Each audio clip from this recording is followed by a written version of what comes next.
is a court-required document that arose out of misbehavior on the part of a real estate agent in Northern California.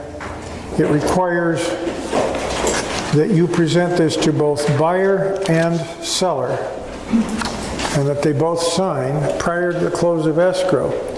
It is probably a very good idea, particularly with your buyer, to have it signed before you do anything else. Just get the agency signed and then say, let's talk about short sale. It's a good summary of how short sale works. It's great strength in terms of your speaking the truth, is that it arose from a court case which has already been decided. Don't think that you're going to be able to plead, well, you know, I didn't show it to him because it didn't seem important. The court's already decided this is important, so give it out to him. It describes what it's like, it describes how it works, it describes what the pitfalls are. Does anybody have questions about the SSIA, Short Sale Information and Advisory? Here. It should be the first one in your book for this week. We did go through it in some detail last week. Not that that's a particularly clever thing to do, but we did it because everybody said, let's do it. What page are you? Well, right now I'm on page 58, which is 58, 58. Well, 54 was what we did last week. Now, you're certainly welcome. You're certainly welcome to go to 54, but that was, we did last week. We can do it again if you want. I'm easy. We'll do SSIA if you'd like to. Do we want to review the SSIA again? Do you have questions, Paul? Do we have questions about the SSIA? Essentially it says it's not a sure bet for anybody. The bank may turn the request down, the seller may turn the bank's approval down, the buyer may be in some jeopardy for the return of deposit money. All of the things that you associate with a really bad transaction can happen. And the reason for that is that the bank is saying, in effect, we will consider taking less money than is owed to us. And for that reason, we call the shots. When we get to the SSA, the Short Sale Addendum, we're going to find that you have to have that signed, because otherwise you find your seller may be accepting more than one offer that's probably enforceable or on which damages can be collected. The important thing for you at this point is to remember that this form exists and remember that it's required. I don't have any magic formula for helping you to know all of the things that are in it. Some of the things are not terribly important, some of them are very important. Particularly buyer protection. So if you have an issue with the SSIA, be sure that it is out in front of your buyer all the time. I owe you an email. Any questions? Yeah. This is only required if we go where we can number on the short sale. Short sale, yeah, correct. Okay. Yeah. Short sale advisory, yeah. The you know, I try and read tea leaves, as my colleagues here will tell you.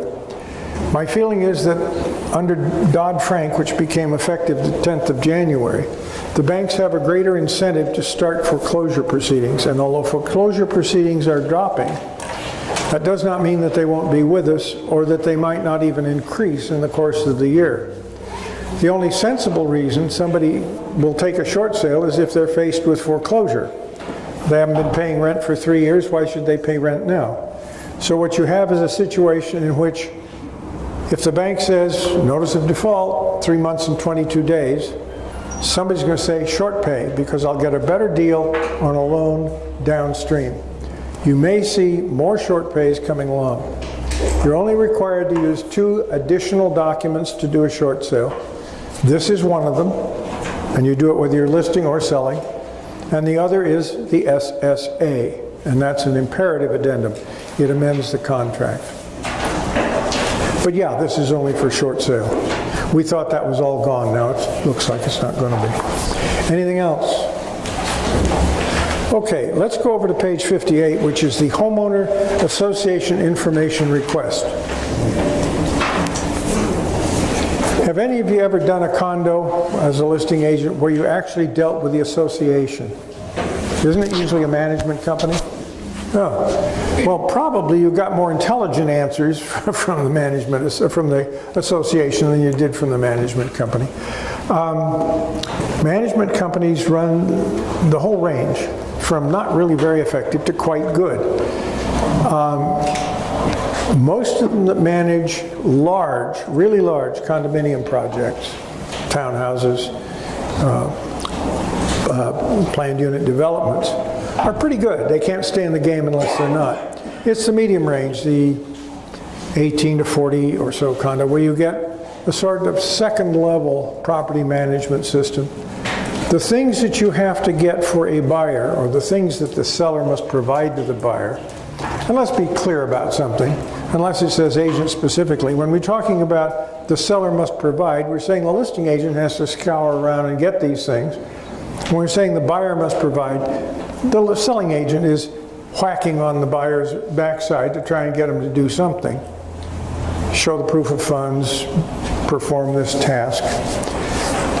This is extremely critical for both buyer and seller. California has a whole set of laws for condominiums that are separate and distinct. There are condominium laws in California. You don't need to know them all. Most of what you need to know is contained in these 2 pages. Now, we saw a form, and we'll see it again when we come to the buyer. Authorization to collect and distribute information.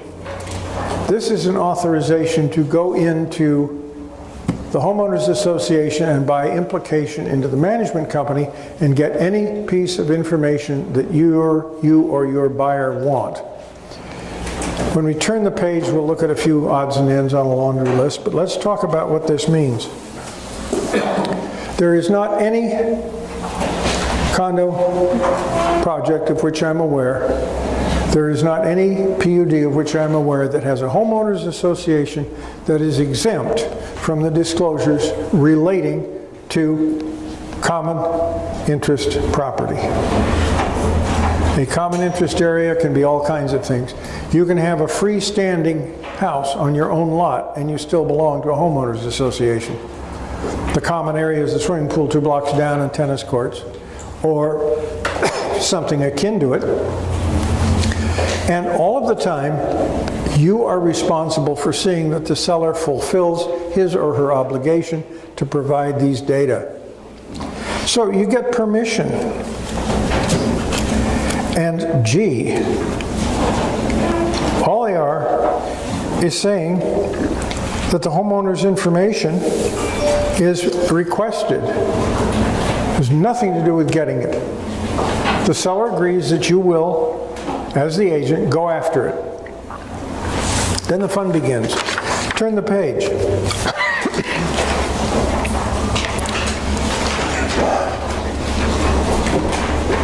The first one, Articles of Incorporation. If they call themselves a corporation, they probably are. I've never been terribly doctrinaire about that.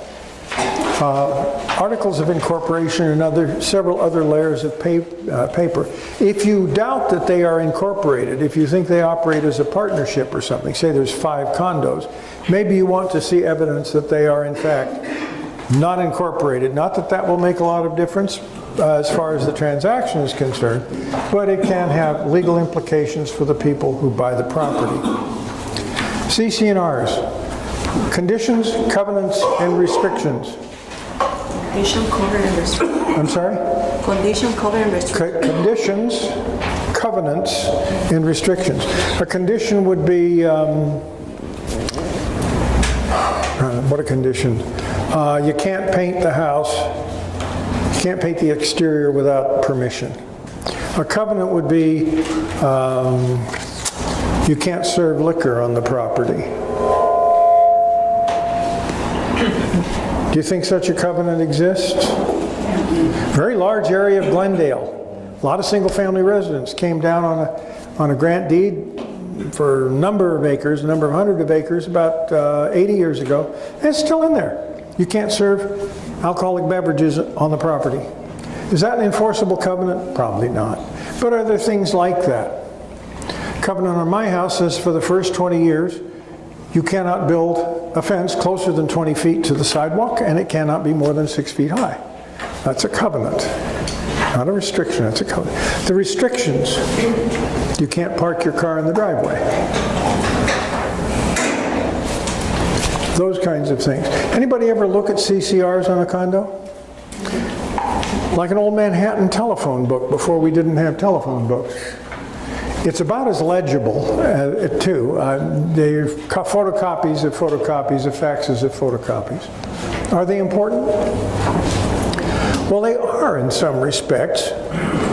There is now a specific requirement, legal requirement, that if you are not allowed to lease a unit for a period of 1 year from purchase, that be disclosed separately. Because we did run into a couple of those during the boom here 6 or 8 years ago when things were really starting to get rolling, and we happened to be on both sides of it. We listed a property that had that condition and sold it, and after the outside agent and the buyer got in and were taking possession, the homeowners association said, sorry, you can't lease this for a year. Well, we ponied up a few bucks. We were on the other side. There was such a condition, and we sold it anyway because we never found it.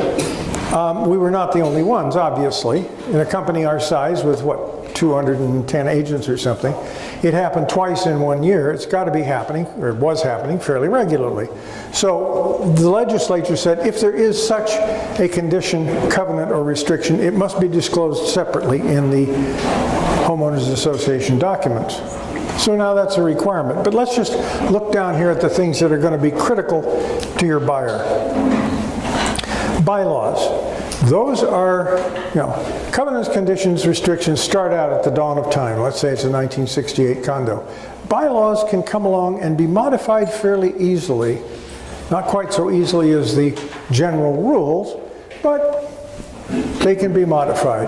And in the bylaws you will find how you elect the board and how many people they decide need to be there, what the general collection of dues will be.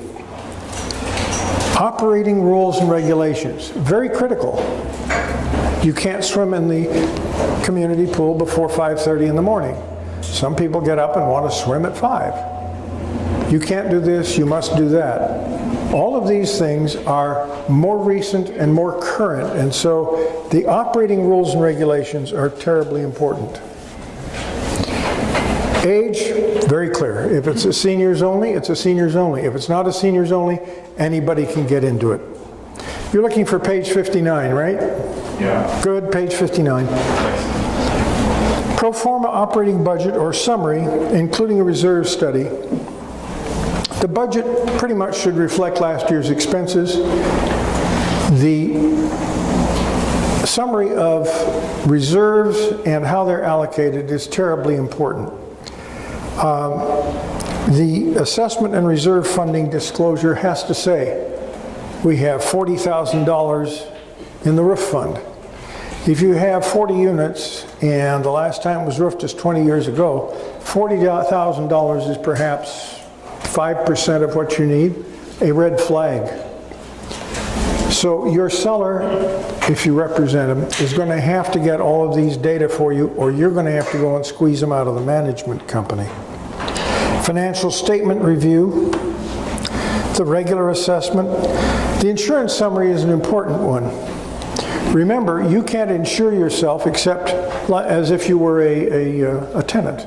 You can insure your own stuff inside the property. The rest is covered by a blanket policy that covers everyone. And most of those will have a deductible by unit. Fire, you'll have a $10,000 deductible that you have to pay to the homeowners association. Did you know you can buy deductible insurance? Have you ever heard that? For, I don't know, some number of dollars a year, you can get an insurance policy that says if you have a $10,000 deductible, All you pay is $2,000, we'll pay the other $8,000. Didn't know that? Do you have an affirmative duty to know that and tell your buyer that that is available to them? Yeah.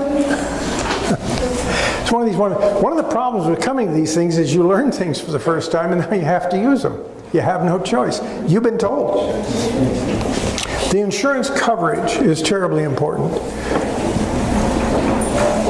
There are varying tables that can be used. Most of the people who are buying a condo or a townhouse don't bother to take this to a tax person, their advisor. They just sort of guess, well, it looks all right to me. It may or may not be. You need advice for this kind of thing. What are the regular assessments? Are there any special assessments? Emergency assessments? Settlement notice regarding a common area defect. Now, this is fairly new. The thing was built in '68, they sued in '72, they settled in '76, and this is 14.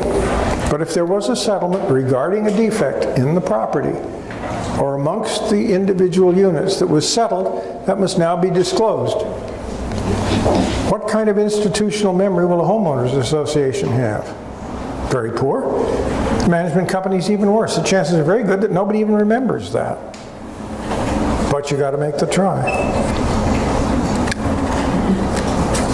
Common area defects. I don't know what that would be, but obviously they've had settlements in the past. Restrictions or prohibitions on renting or leasing. I mentioned that. That is correct, is literally a requirement. Now, there's statute on that. And here's the one where the rubber really meets the road. Most recent 12 months of HOA minutes for regular meetings on the board of directors, Why do you want that? Well, it isn't in the bylaws. It isn't in the rules and regulations. It certainly isn't the CC&Rs. They're jabbering and chattering about what's happened and what's going to happen next time.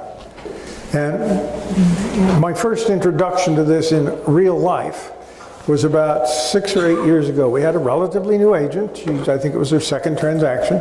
She sold a condo in Glendale, as I recall. And she was buying it from the president of the HOA. And the president of the HOA just couldn't locate those last 12 months of minutes.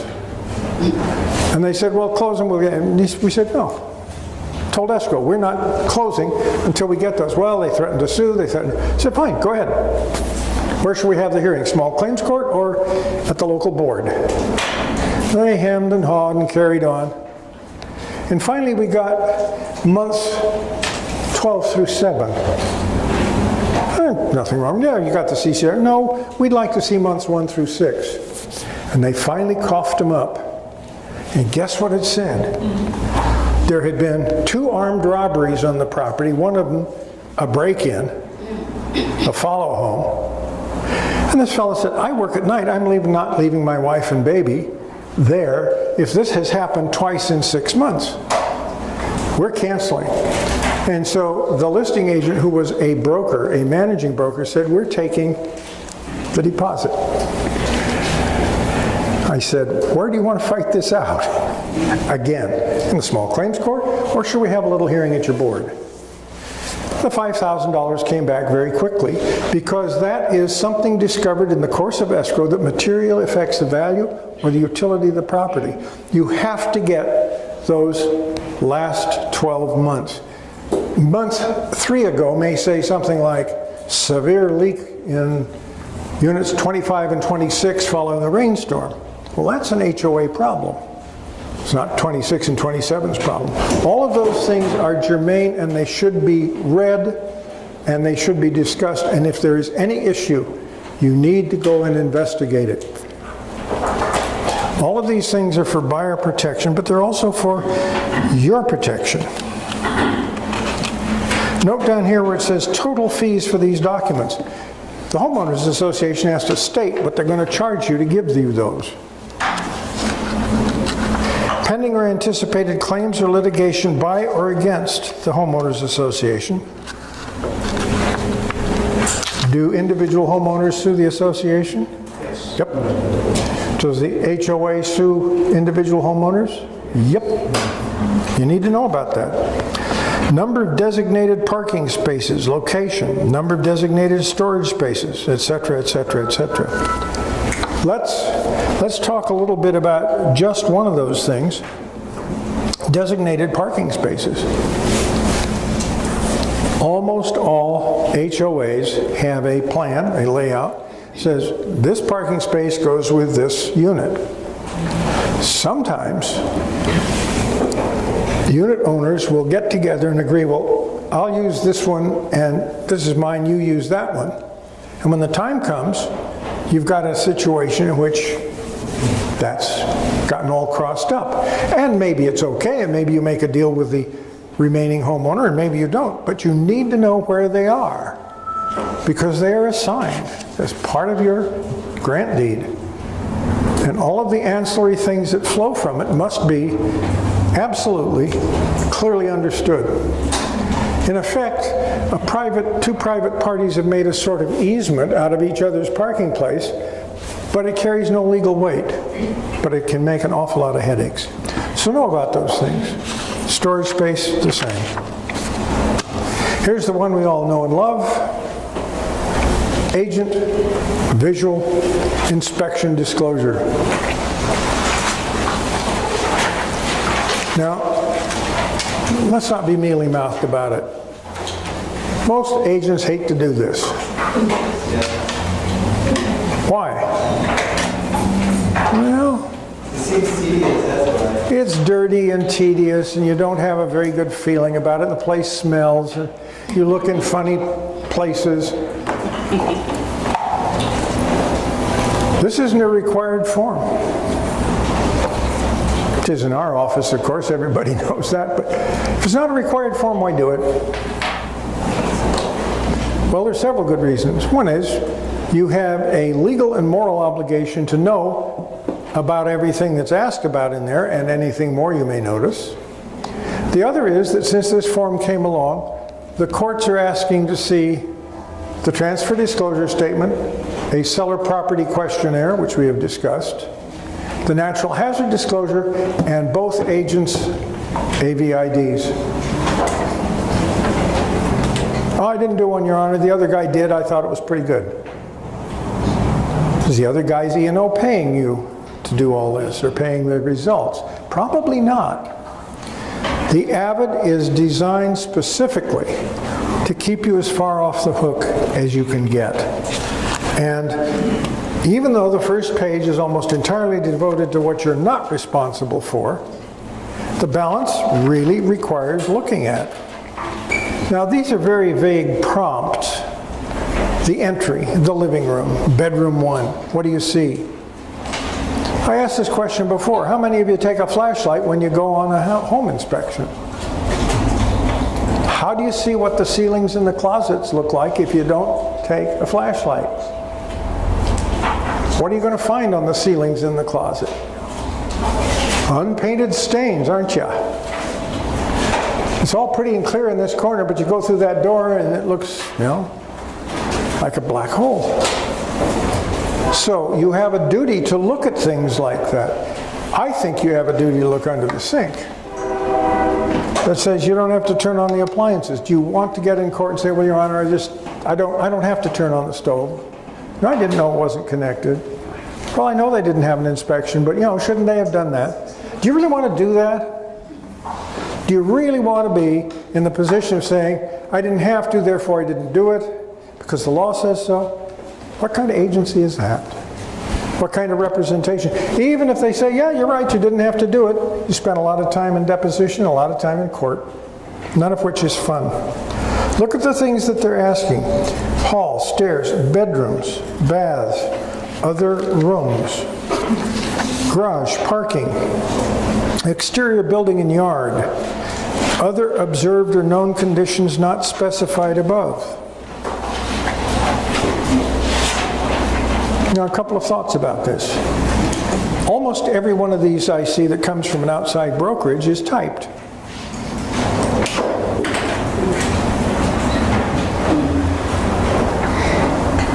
Why? Oh, I have terrible handwriting. Because they probably changed something. I mean, you can't change something. You can do anything you want to. You're writing up the original, or bringing it back and typing it up. Why wouldn't you type it up? Any of you ever had a job where you had to go and testify regularly in court? I did. I was a cop. I was always allowed to take out my notebook. Your Honor, this is my notebook. It's handwritten at the time. You can take that out if it's handwritten and refer to it in court. There'd be little crosses out and written up the margins. Is that a fairly good legal tactic? Your Honor, and I turned it over, Your Honor, and I photocopied the back of the page for the court, but these are my notes on the back. All in my handwriting, yeah. Done at the time, yes.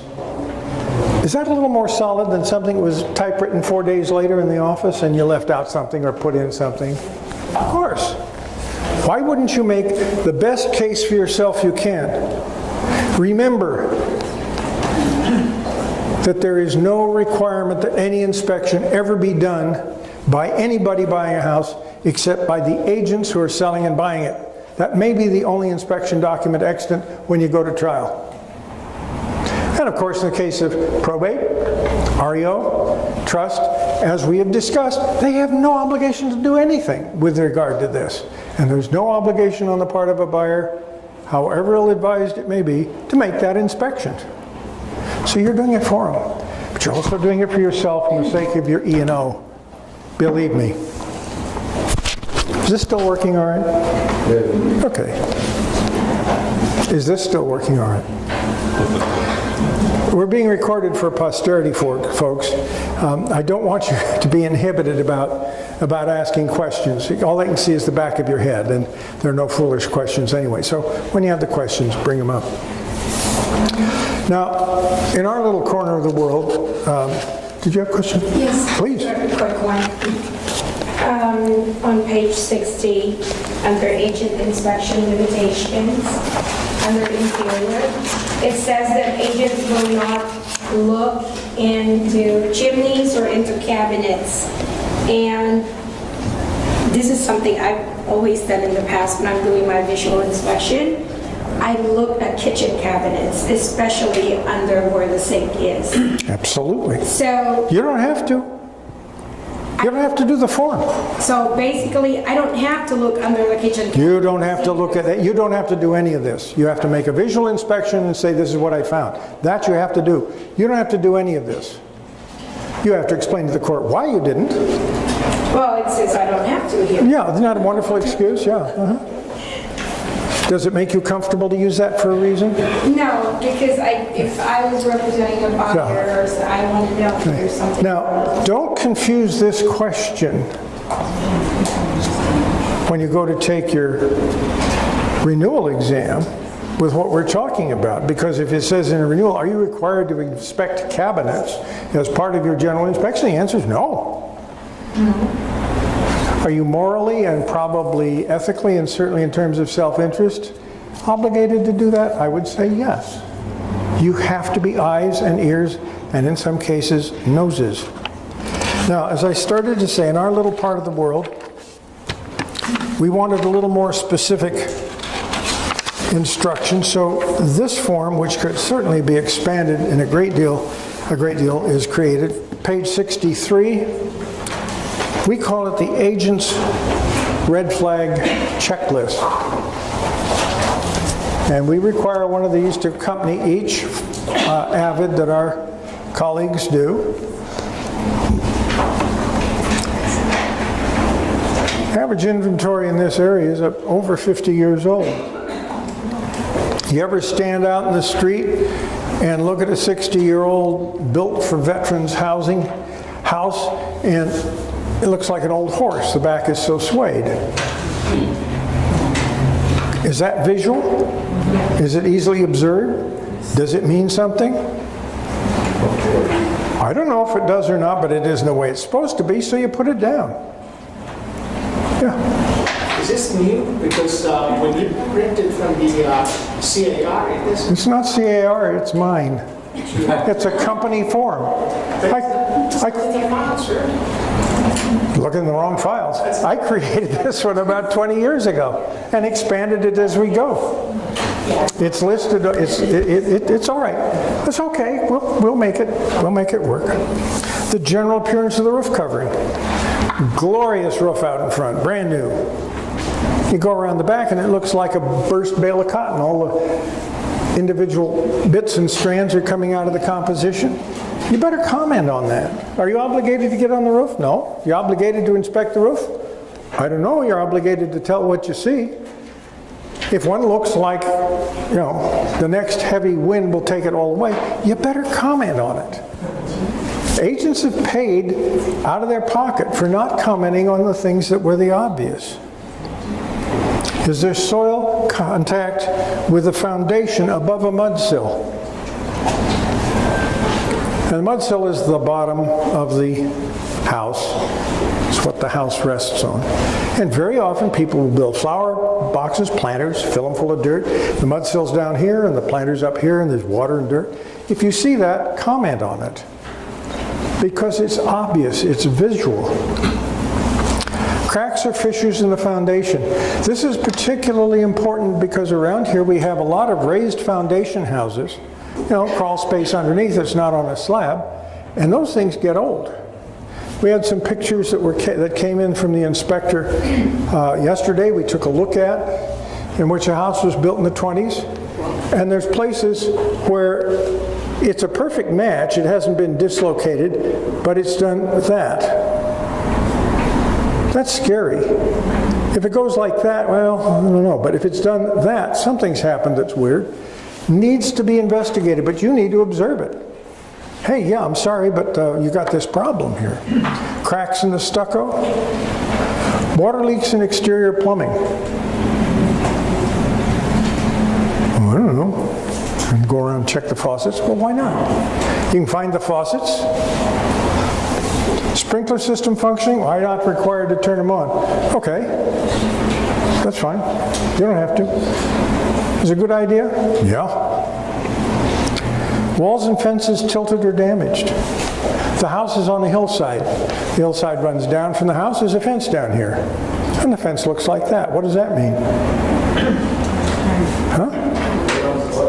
I don't know, but the fence is tilted. Doesn't look like it should be. I'm not going to make a judgment and say the land is subsiding. I'm just going to say top of fence tilts outward from the hillside. And let somebody else decide what it is. Do you suppose you might get your knuckles wrapped if that fence is like that and you don't remark on it and nobody else sees it? You might. That's why we put it in here. Driveways and hard surface walkways cracked.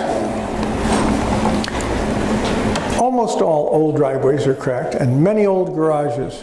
If they're just cracked and they fit together, it doesn't really matter. It's when they're cracked and they're like that, or they're cracked and they're like that. You probably really want to have somebody look at them. There are specific fixes for things like that. Poured epoxy, things of that sort. Indication of water damage problems. Indication of soils or hillside subsidence. You can tell when there's a big mudslide at the bottom of a decorative hill. Better comment on it. It's visual. You don't have to conclude what it is. You say, soil subsidence on the side of the hill. Are the floor surfaces really reasonably flat throughout? Well, there's a place in the northwest corner of the San Fernando Valley that's subject to a thing called expansive soil. It gets a lot of water in it, and the soil kind of gets loose, and it begins to push up. And on unsupported areas like 22 by 22 garages, which is about the standard for a two-car garage, or on a big living room, this wonderful thing that goes, it's a living room, a family room, and so on, it goes up in the middle. For years, when I was practicing out there, we used to take a small beach ball with us. And whenever we go, and we look at one of these houses to list, or to inspect prior to, or in the course of a purchase contract, we take the ball and set it in the center of the room. And a small ball takes a fair amount to get it going. If it rolled that way or rolled that way, we would comment on it. Sometimes you put it one kind of the room and go all the way to the other. One side of the room, I should say. Those are the kinds of things that people get upset about because you can't see under the carpets. But suppose you have a situation like that under the carpet. Not visual. We used to take off our shoes and go, and say some dislocation of the slab under the carpet. Is that essential? I don't know. Keeps your E&O carrier happy. Cracks in the kitchen sink, cracks in the bathroom basins, leaking toilet, tank to floor. That's a health hazard. Many people don't know that toilets typically sit on a large ring made of beeswax or some synthetic substitute, and that is the gasket that prevents water flow between the toilet and the outside world so that it goes down the drain pipe. When those get to be a little aged, or they've been rattled by an earthquake or something, they can seep. And you get bacterial seep under a toilet, you have a real health hazard, particularly if people are coming in with children, that kind of thing. Stains of any type on the ceiling, any type on the walls, evidence of water seepage underneath the sink, water heater strapped to the wall. You don't have to know whether it's to code or not. If it's not strapped, or if it is strapped, you can say, appears strapped. Smoke detectors installed, light switch outlet covers in place, window screens, cracks on the walls or ceilings, any obvious overloading of the electrical service. Boy, you sure see some weird things, don't you, sometimes? You go in a house and there's a plug, one plug, and there are all these little lines leading out of it, and then there's one of these 5 plug things at the other end, and you can put your hand up and just practically feel the heat when the house is being done. Kind of dangerous. Any appliances apparently inoperative. Now, you're not obligated to look at the appliances, but why wouldn't you? Why wouldn't you? Ever replace an appliance, anybody? If you get a home protection plan, you don't need to worry about it very much. But if you don't, and you didn't note that it didn't work, you may find yourself at least in some sort of a contest about who's going to pay the least. There's a carbon monoxide detector installed. And then the garage, roof ridge pole visually straight, general appearance of roof covering, soil contact with foundation, cracks, fissures, etc., etc. Why do we do this? Well, the law says we need to make a diligent, reasonable of anything that is visual and write it down and disclose it. Does oral disclosure work? He didn't tell me that. You got a signature that says, you told me that. Contingency for the sale or purchase of other property. Now, we're not going to address Part A because that's the buyer. We'll get to that when we get to the place where the buyer has to sell something in order to buy. We're going to talk about the seller as a locator of a second property. We're seeing more of that now, more than we have for a very long time.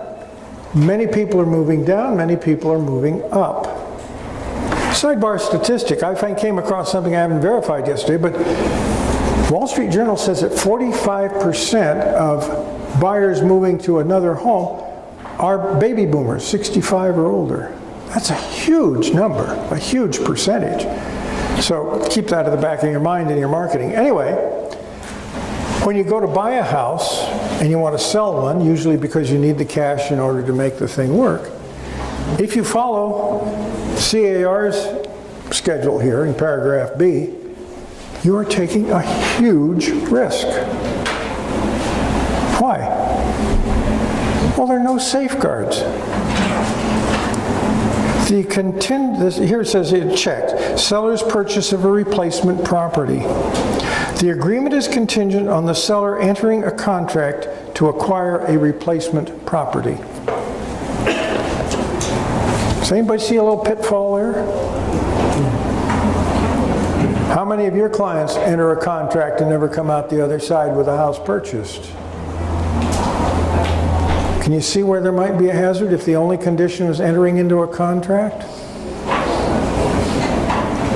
Nobody sees that?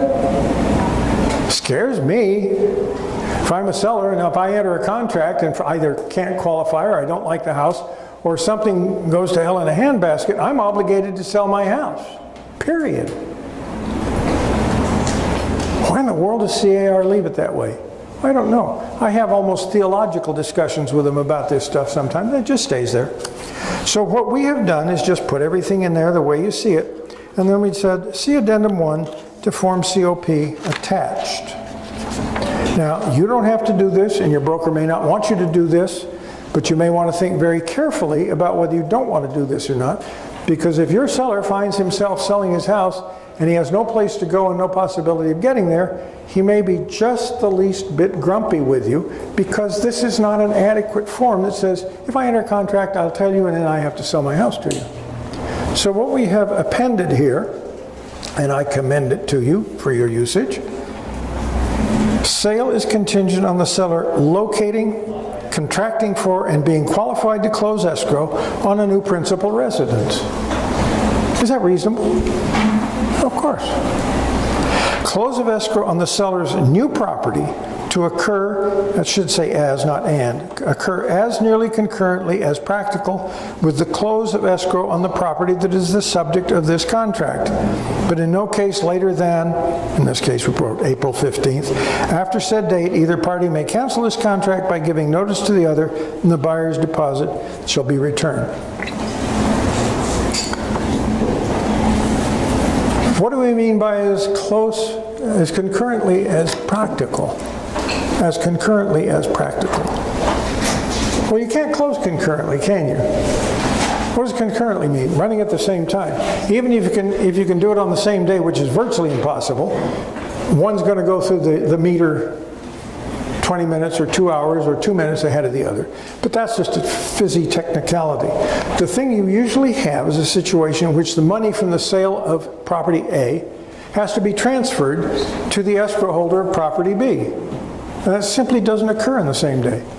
With the best will in the world and the same title company and the same escrow company, you might do it, but it's unusual. So how close is as nearly concurrently as practical? Well, if property A closes escrow on Friday before a legal holiday, as close as concurrently as practical as cannot be until the next Tuesday, and probably after that. What is practical? There is no definition. I would say 2 weeks was not practical. I would say a matter of several days probably is. What you're trying to do is buy the seller as much time as possible to get this thing done. And if it is by no means certain that they're going to be able to close, or they can't close timely, you still have this as nearly concurrently as practical. But at some point, somebody has to be able to get out of the transaction. I learned this interestingly. 20 years ago, I was running a Coldwell Banker store up in Valencia. We had a nice little old lady. The nice little old lady was selling her house to a nice young man, and she was buying a sort of, I guess, adults only, seniors only residence out in the Victor Valley. And we came sort of close to the end. The guy said, "Where do I send my money? It's 40 days. And so we called. She said, "Well, I can't get him into my place immediately. The contractor wants more time." So we got hold of a nice young man. A nice young man said, "Well, you know, fine. I live with my parents or in an apartment or something. Yeah, I can do that. We can give it 30 days. So he came up to 25 days and he said, "Where do I send my money?" And we got hold of her and she said, "They tell me it's not going to be done for another 4 months." Well, this nice little white-haired lady, she hadn't done anything wrong. So we called the buyer and said, "Look, I don't know what to tell you, but she can't get out." And he said, "Look, I want to close escrow. I had 45 days. We extended it 30, and I want to move." So I called house counsel, and I said, "It's a 45-day escrow, but it also says in whatever the equivalent of paragraph 11 was then, it also says concurrently. Which prevails?" And he said, "Oh, the date certain prevails." Concurrently is a sort of ambiguous statement. The poor old lady. I'm about to call poor old lady, or the agent for poor old lady, because this has to be delivered in person, and call the seller back and say, "Well, send the money in." And the admin is waving at me across the office. She said, "Have you called anybody yet?" I said, "No." She said, "Well, we have the litigator from the law office over here," and he overheard the conversation. So he got on the line. He said, "Stop. So there's a court case that says concurrently is governing, not 45 days. So case law says the term concurrently governs it. It was another, let's see, we had 45 and 30, 75. It was another, well, it went to 145 days before they could close escrow. And the buyer, bless his heart, stayed with it. But the point is that at some point, somebody should have been able to get out of it. So we add this other thing, a date certain. It's supposed to close on March 15th. If it doesn't close on March 15th, it will keep dragging on and on and on. We come to a date certain. And at that date certain, either party may cancel. If you don't work it that way, if you don't include this wording, then number one, your seller may have to sell the house, whether they have a place to go or ever will be able to. And number two, the buyer is stuck there forever until concurrently comes along. What? Can you do an amendment to that contract stating that the buyer can do a rent back, or the seller can do a rent back to the buyer? You can do anything, amend a contract any way that's legal, but if they don't want to close escrow for some reason, I mean, you get the seller right up to the end, and he can't close on his buy. That's what this is all about. So he does rent back? No.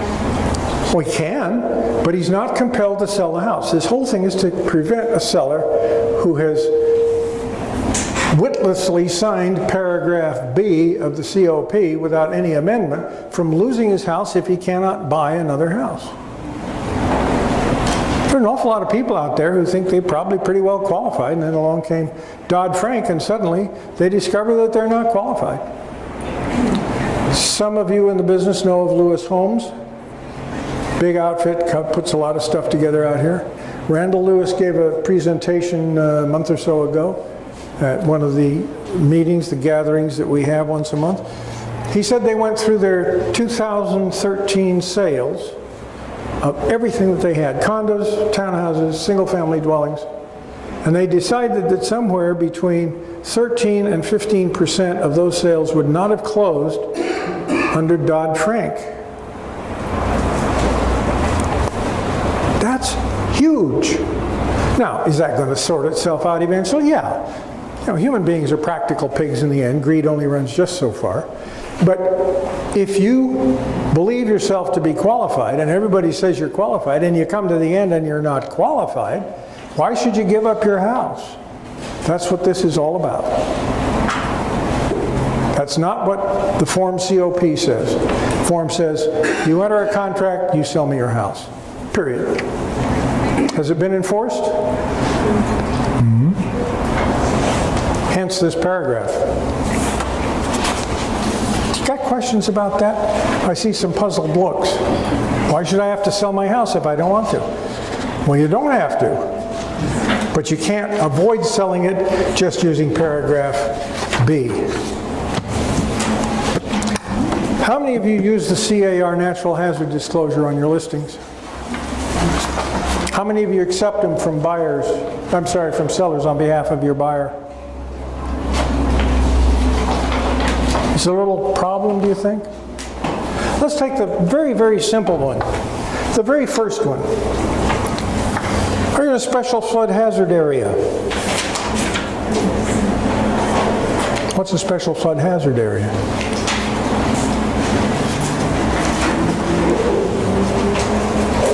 The one I like is down here, the next to last, an earthquake fault zone.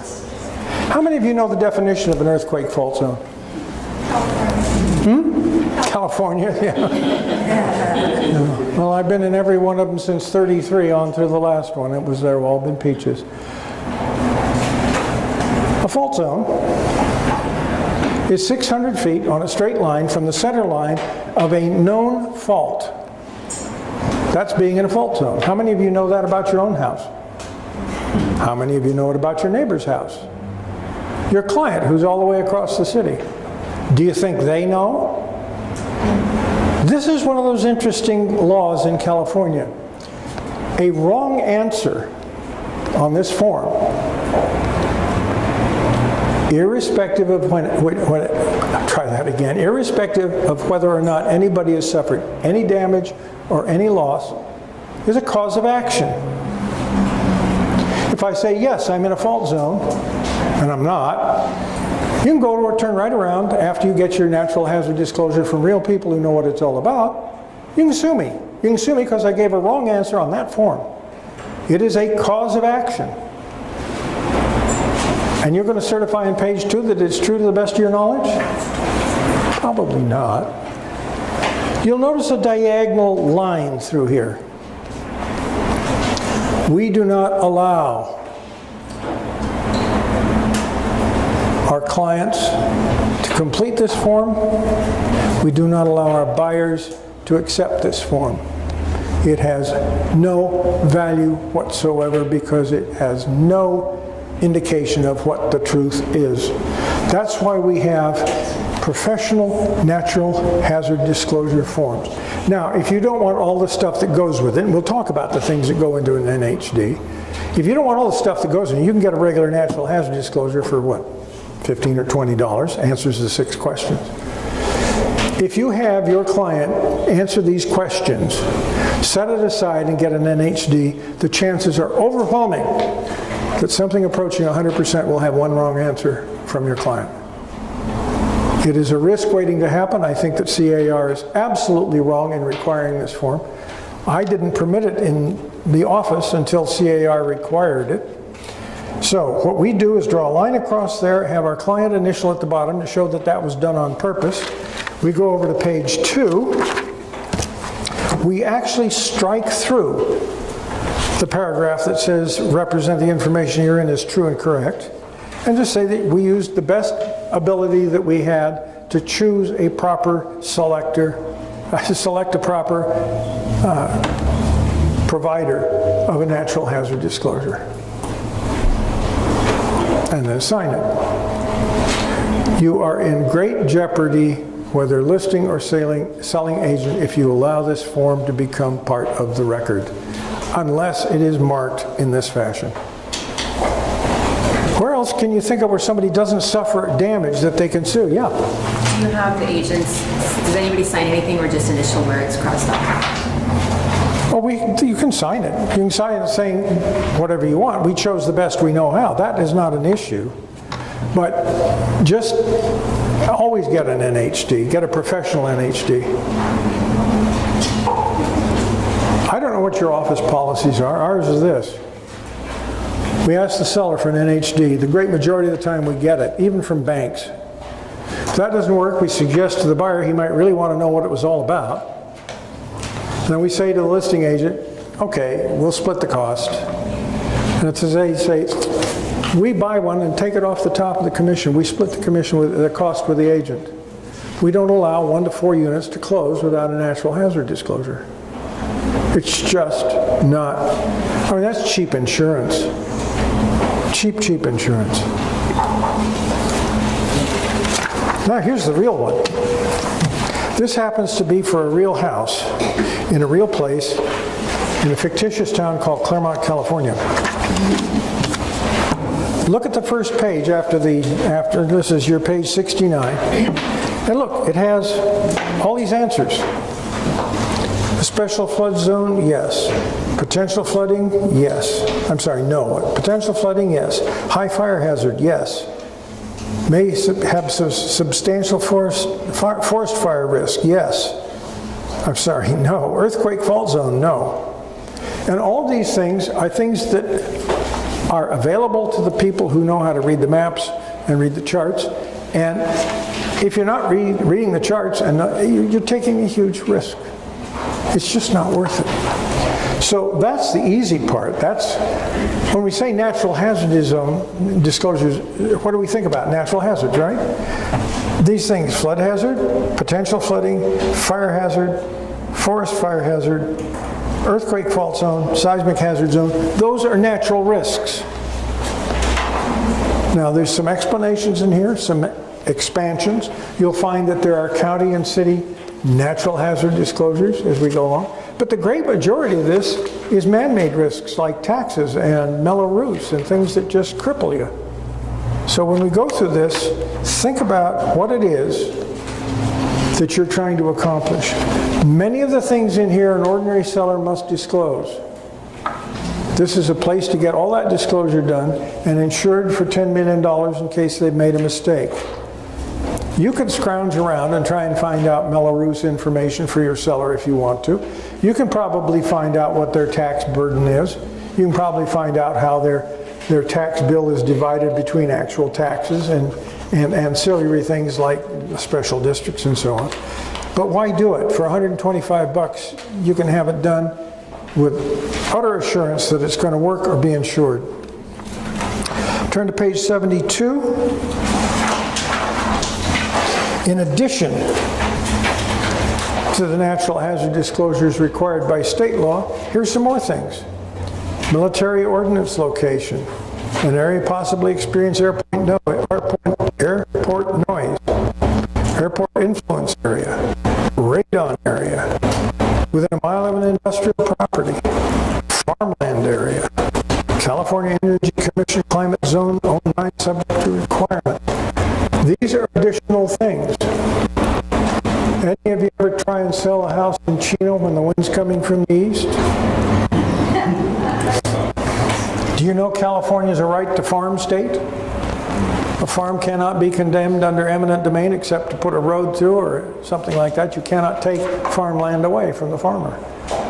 The farmer has a right to farm. He has a right to raise cows. You have the obligation to say, oops, do you want to buy here? The wind's coming from the west today. You may not be happy after close of escrow. So these are the kinds of things that will be disclosed. Let's keep going.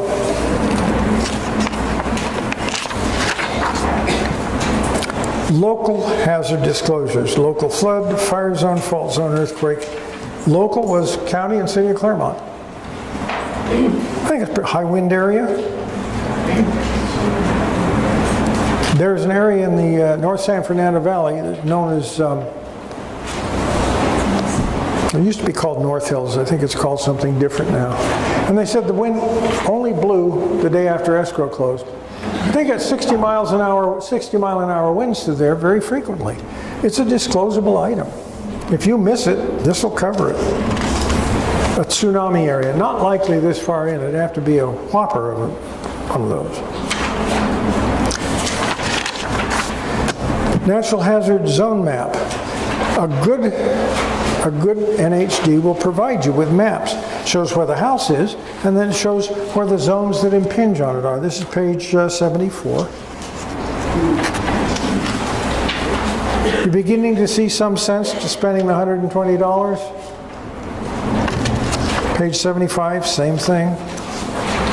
An airport vicinity area. How many of you ever disclosed that? If you don't get an NHD, how many of you disclosed? What is an airport vicinity area? It depends to some extent. Most places publish a noise footprint of their airports. In general, the rule of thumb has been a mile to either side of the main runway and 2 miles off the approach and departure end of that same runway. That's a pretty good area. If you can look up and the plane sounds pretty loud and you can read the writing on it, you better disclose it. Now, this is an area of description. Special flood hazard areas, areas of potential flooding, very high fire severity. These are all explanations of what the zone is. Are these things, are the maps on which these are based always right? Sadly, no. I practiced, as I mentioned, up in Valencia. Valencia was then a city of about 35,000 people, maybe 20,000 homes. And the entire area of central Valencia was described as a high forest fire hazard area by the federal maps. Well, you just get out there and you stand on a roof and all you can see is more tiled roofs. You don't feel it's particularly susceptible to forest fire. But that's what it said. The fire hazard insurance was not, they didn't go by the maps. But unfortunately, flooding goes by the maps. And who decides what's a flood zone? FEMA, the Federal Emergency Management Association. administration, the one that did such a great job at Katrina. They decided something that was really very strange. Most of you know that there's a city out here called Simi Valley. It's in southern Ventura County. It lies in the Santa Clara River Valley. The Santa Clara originates east of Canyon Country, up around Francisquito Dam, or where it was. The only time there's ever been a flood was when Francisquito Dam collapsed in 1928. That was one of Mr. Mulholland's errors. He put it in the wrong place. The dam collapsed in the middle of the night, killed about 400 people down the length of the valley. It's the only time Simi Valley has ever had a flood. In the middle of 1980s, probably around 84 or 85, FEMA decided that most of the city of Simi Valley was in a flood zone. No floods, but it's in a flood zone. Everybody had to run out and get flood insurance, which ain't cheap. The feds decided.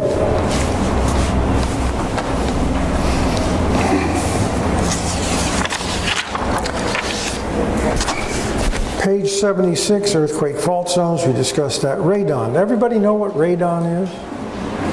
Radon is a gas that creates when uranium degrades and becomes gaseous. Uranium is a natural element. We use it to make bombs and other things.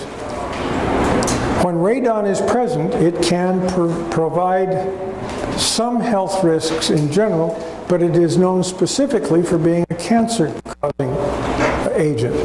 And areas that have radon and are known to have radon carry a special disclosure.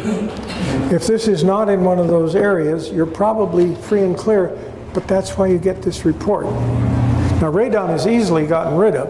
You got a small fan. They have radon kits for some places up here in Ventura County. You have a little thing that traps the air over for 3 days or whatever it is, and then it tests itself, and then it says, yeah, there's radon. And you get a little fan, and you put it in the corner, and it blows everything out, and it works very well, and there's no particular hazard. But it's probably a good idea to know whether or not there's radon. And if these people say, no radon, home and dry, right? Commercial industrial zoning. What is a commercial industrial zone? I'm not sure. We know where it is, but is it an influence? There's a section, a rather nice section of single-family homes in West Covina that is 6 or 8 blocks of residential, but you can't get to the main street except going past a factory on one end and a factory on the other end. Is that a commercial area? The area itself looks lovely, but getting to it, Aunt Martha didn't expect me to live next to a factory. You know how that goes. Military ordnance location. Any of those around here in the past? How many have ever been to the mall in Azusa? Correction, not Azusa, in Monrovia. Some of you know that history, don't you? The first airmail flight in the United States took off from there and flew to Las Vegas. Took off from a small airport. Not a big deal. But along came this incident in the early 1940s called World War II, and that was turned into a fighter base. A training base, of course. They had live ammunition, high-octane gasoline, oil, etc. And then they came along and pushed it all over 40 years ago and made them all. How many of you even knew that? How can you disclose it if you don't know it? The answer is you can't. You didn't hear it from me, but that's where it is. Airpoint knows climate zones. Here's one. How many of you ever had to have your furnace replaced? Now if you replace your furnace, they have to test the ducts that it feeds into. There are 2 issues with ducts that run all through the house.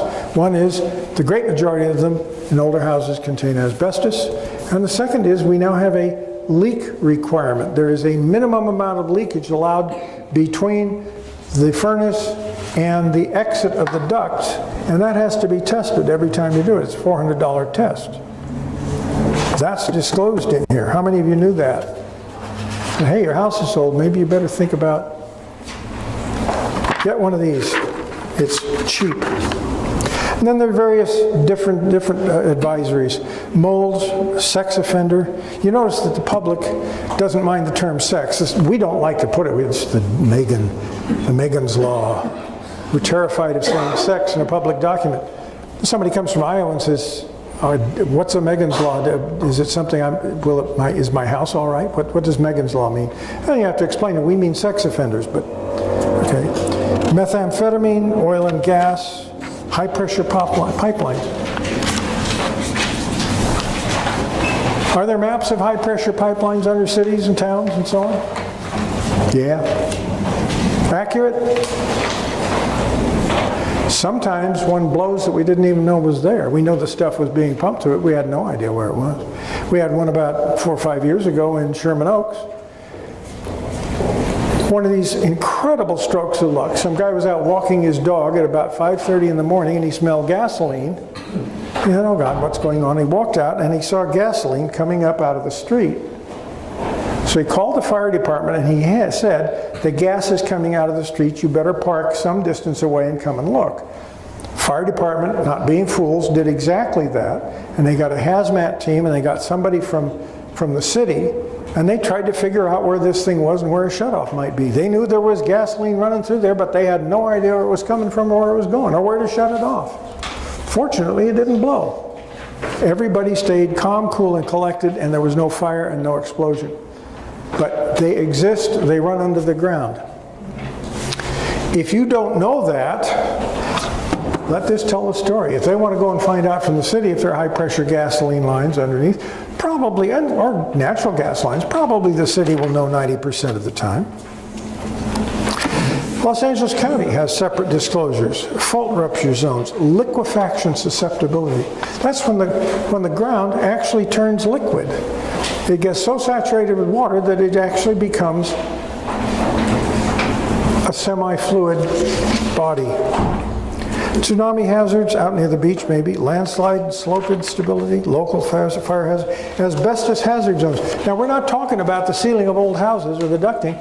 Asbestos is a natural element. Any of you ever seen or held a piece of asbestos? Was all the rage. When I was a kid during the Second World War, if you had somebody who worked in a defense plant and they could bring you a little piece of asbestos that was going in for some kind of insulation, man, could you have fun.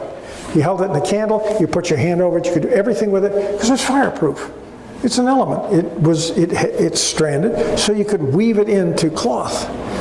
You ever see old pictures where men are running into a fire, or a fire where an airplane crashed or something in white suits? It's asbestos. The side problem with asbestos is that it kills you. It's kind of like lead. It's been used for a long time, but it has this insidious property of causing death. So we got rid of it. This is telling you that there are natural asbestos formations all through Los Angeles County mountains. Do you care? Probably not. Few people are hikers. But at least you've disclosed something. Special flood, coastal bluffs, expansive soils. We've talked a little about those. City of Los Angeles, methane, fault rupture study, brush fire hazard areas, high wind zones. That's the natural hazard part. Now, a good natural hazard disclosure for $120. We'll start here where we are on page 86, California Tax Disclosures Report.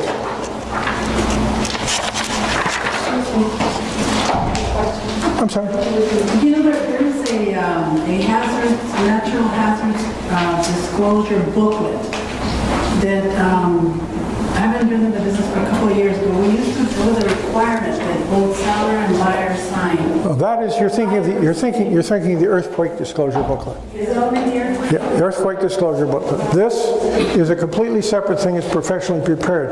The earthquake booklet is provided by a variety of people, title companies. You can download it offline from a number of sources. That's for houses built before 1964.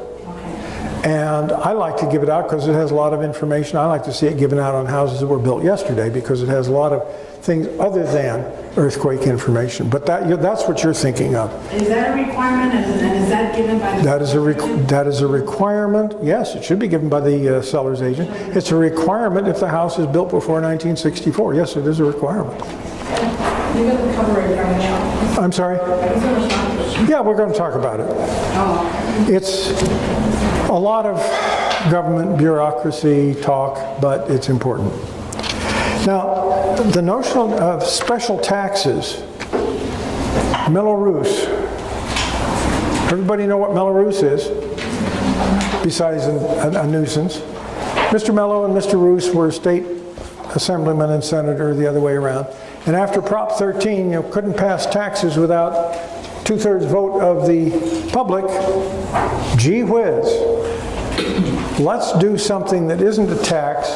It's a special amenities feature. They passed something and they called it Mello-Roos, and the court said it's not a tax. They proved it by saying you can't deduct it off of your income tax. It's not a deductible item. And it was done for the purpose of raising money, but it also, they, for the most part, put it into improvements in, traffic signal down the street and so on. It abides with houses that were originally saddled with it. Mostly developments in the 1980s. Some condos have it. It cannot be prepaid. Some of them can be extended for 10 years. Their original life was to be 20 years, but there's a provision that they might be extended for 10 years. And they're disclosable by the seller. Here at least is some indication of it, what they are. Community Facilities District. 1915 Bond Act. Well, a little perspective. When Herbert Hoover was president, in an era in which I was born, the entire population of this state was 5 million people. Population of Los Angeles County is now 10, twice the population it was 80 years ago. We had great distances to cover and no way to do it except dirt tracks. Well, the railroad was here. Southern Pacific and Santa Fe ran north and south. But the state legislature, in one of those occasional insights that they have, said, look, these people need roads and lights and water systems and so on. Let's allow local districts to vote on and raise money by bond issuance. General obligation bonds, they're called. And that was the act of 1915. Now, do we care? Probably not specifically. I don't know if you've ever lived in a place where a bond issue is voted on. I've lived in Los Angeles County all my life, so I have been involved in several bond issues. And the object is to raise money to do specific things, and that money is locked up to do only that.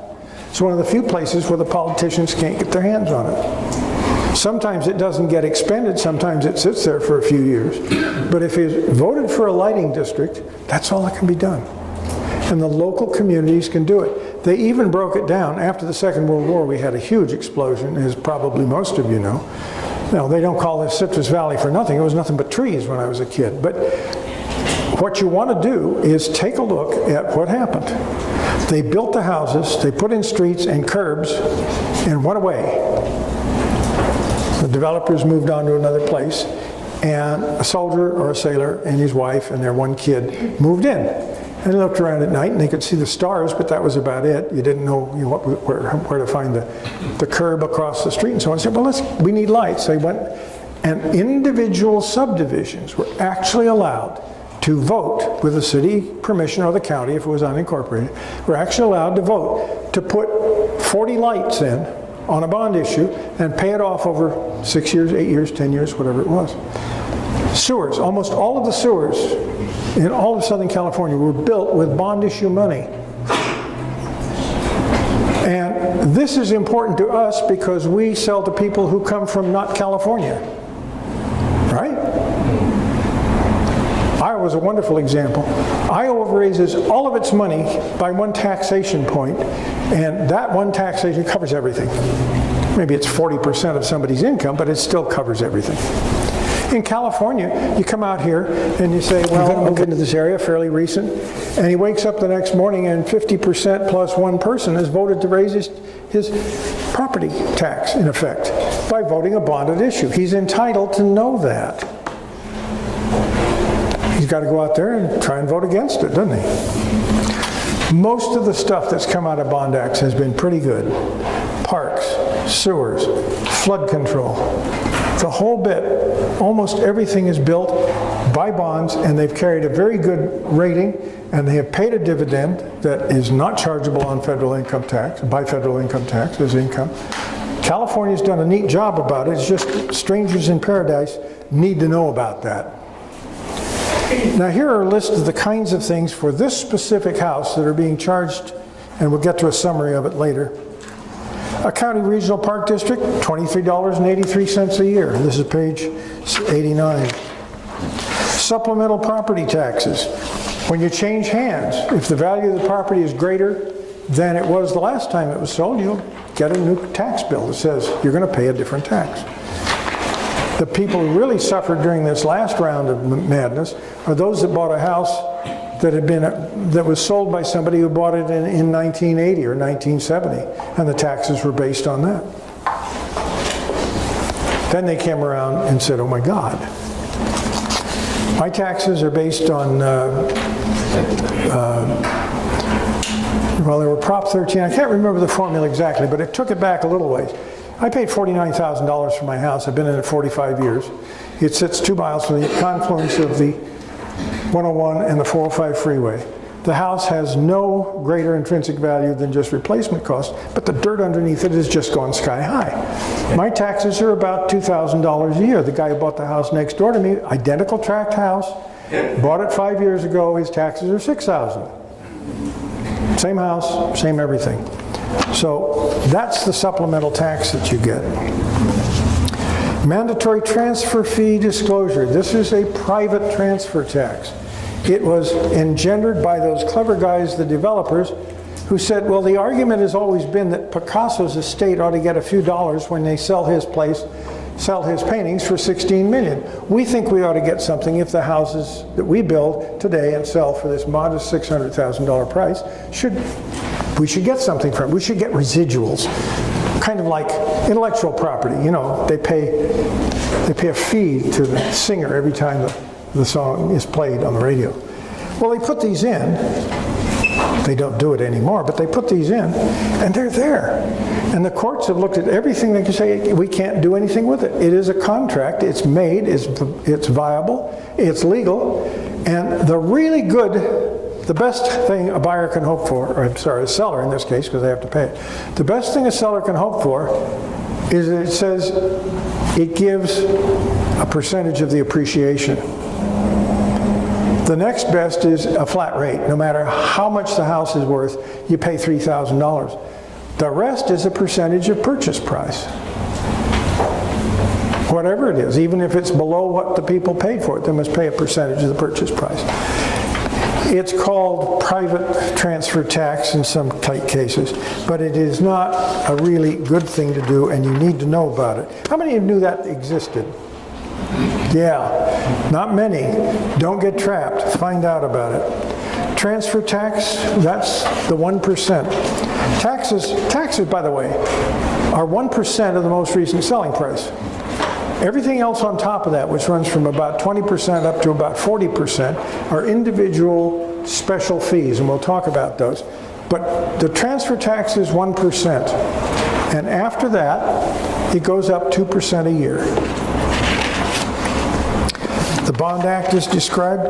Okay, on page 94, let's take a look at the tax bill for this property. And here's why I think $120 is a very cheap price to pay to have all of this explained. Do you see the problem here?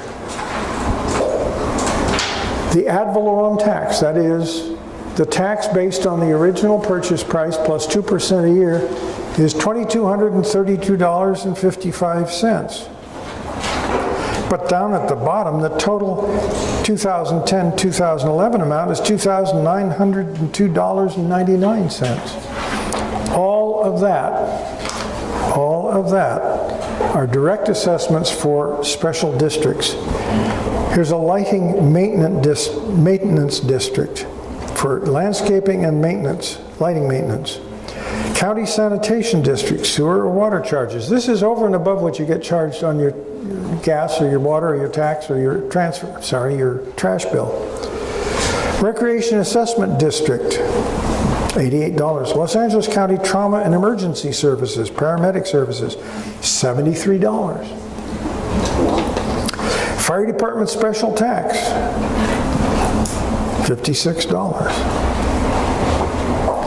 Flood Control, $52.58. Regional Park and Open Space District, $23.83. Standby charge, $15.54. District 2 standby charge, $12.20. What's that? Well, that means in case the local water district runs out of water, they can buy some from the Metropolitan Water District. But there's no assurance that you're ever going to see any because maybe you won't run out of water. But you're still being charged for the possibility. And then finally, and here's one that's been around since I was a kid, and that's a long time ago, the Mosquito Abatement District. Now, you might think, well, you know, we're a desert, mosquito abatement, but think about it. We're a desert into which we have imported years worth of rainwater every year, ever since the 1920s. And people had backyard ponds. In those days, they even had swimming pools. There were construction sites all through the 30s and 40s.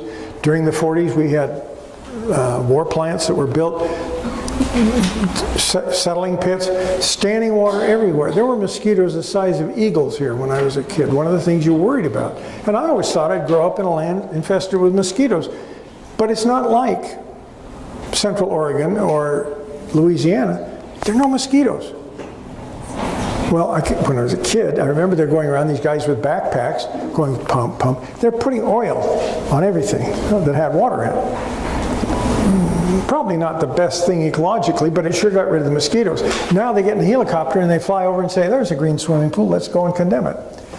But it's still there, it's still taking, in this case, $9 every year from this house to get rid of mosquitoes that, by and large, don't exist. We probably should have one word about special districts. This is sort of civics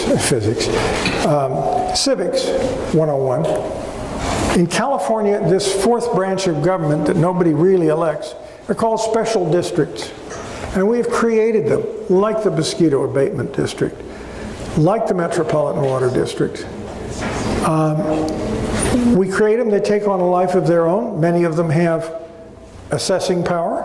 Some of them have to have that assessment approved by the County Board of Supervisors in the county when they operate. But they're really here and they really have an influence on your life. In this case, it's nearly a third of the tax bill. All special things from which we derive benefit. Let's face it, if we get really in a bad state with drought, we do want the ability to buy from the Metropolitan Water District.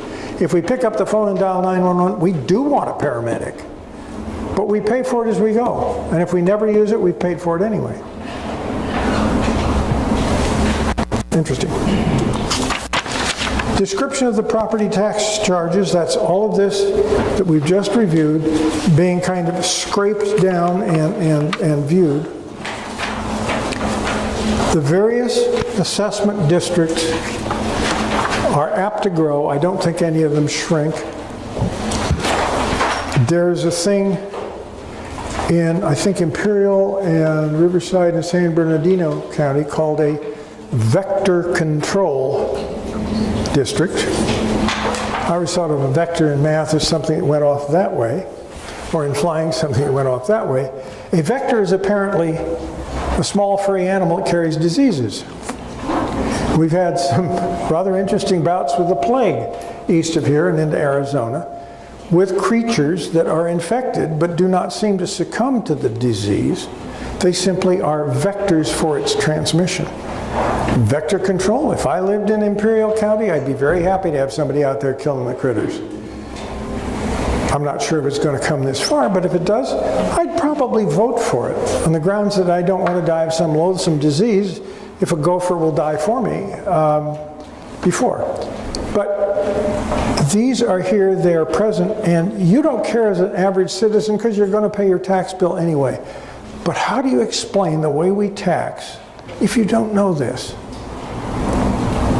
If I come from Ohio or Iowa, I think it's Iowa, where virtually everything is taken out of the property tax. Property taxes are staggering, but they pay for schools and highways and policemen and everything. And you come here and say, well, what's this? You say, well, we have a modest income tax, about 6% or a little bit less, and then we tax you based on the value of your land when you bought it, and we increase that 2% a year. And that is a reasonable explanation. Do you see where I'm going with all of this stuff? It doesn't really matter in the big picture to you. It matters a great deal to your clients.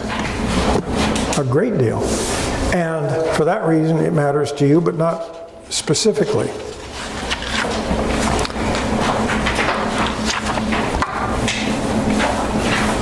Anybody quibbling over the $120 for natural hazard disclosure? So remember, these disclosures, everything from radon to Mello-Roos, are things that simply insulate you and your seller from the buyer's wrath. War stories are important in this business. Probably the first one that rose up and said, "Seller beware," was the business of the transfer disclosure statement,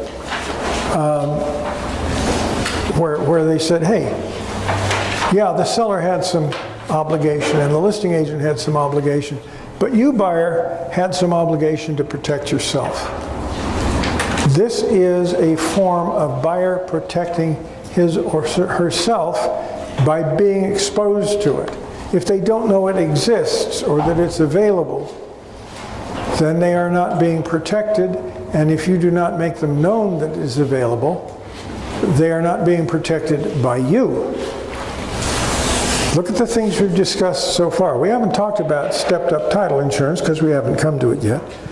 Home protection plan. An affirmative duty to tell the seller, protection for you is available for 72 cents a day while it's listed and in escrow. And if no escrow ever closes, nothing is due. You have an affirmative duty to get them to look at that and to sign on the dotted line and say, yeah, I was told this. What's the next thing you have an affirmative duty to tell them? We've kind of been through it. That they must disclose what they know. You have to disclose what you could have known, but they must disclose what they know. And you can't let them hedge on it. That's why the SPQ is an important form, because it causes them to sit down and write in narrative form things that they might like to just check a box on or say, oh, I forgot. Now you have an affirmative duty to advise the seller that it is in the seller's interest to protect themselves, to spend $120 for a professional natural hazard disclosure. And all of these things go hand in hand with your affirmative duty to do everything that you can and everything that you must in order to go along with what is expected of you. And that's going to get tougher. One of the great things about selling over the last 13 months, if you could find a listing or if you had a house that was where you were the successful buyer, was that nobody really cared what was going to happen because everybody knew this time was different and the prices were going to go up. Well, we've done that. We've played that game. And what happens when the prices stall out or start down? Well, the broker didn't tell me everything. The broker didn't disclose to me everything. We're going to sue. They're going to get their appreciation out of your E&O carrier. And even if they don't, you don't need the agony. You really don't. And as far as I can tell, we've done very well as an industry over the last 10 years. Litigation against real estate agents is way, way, way down compared to the 80s and even the 90s. And the reason for it is stuff like this. But it has to be channeled to the people. They have to get it, they have to know about it, and you have to tell them. Okay. Want to talk about natural hazard disclosure, value, questions? What is, how do we do this?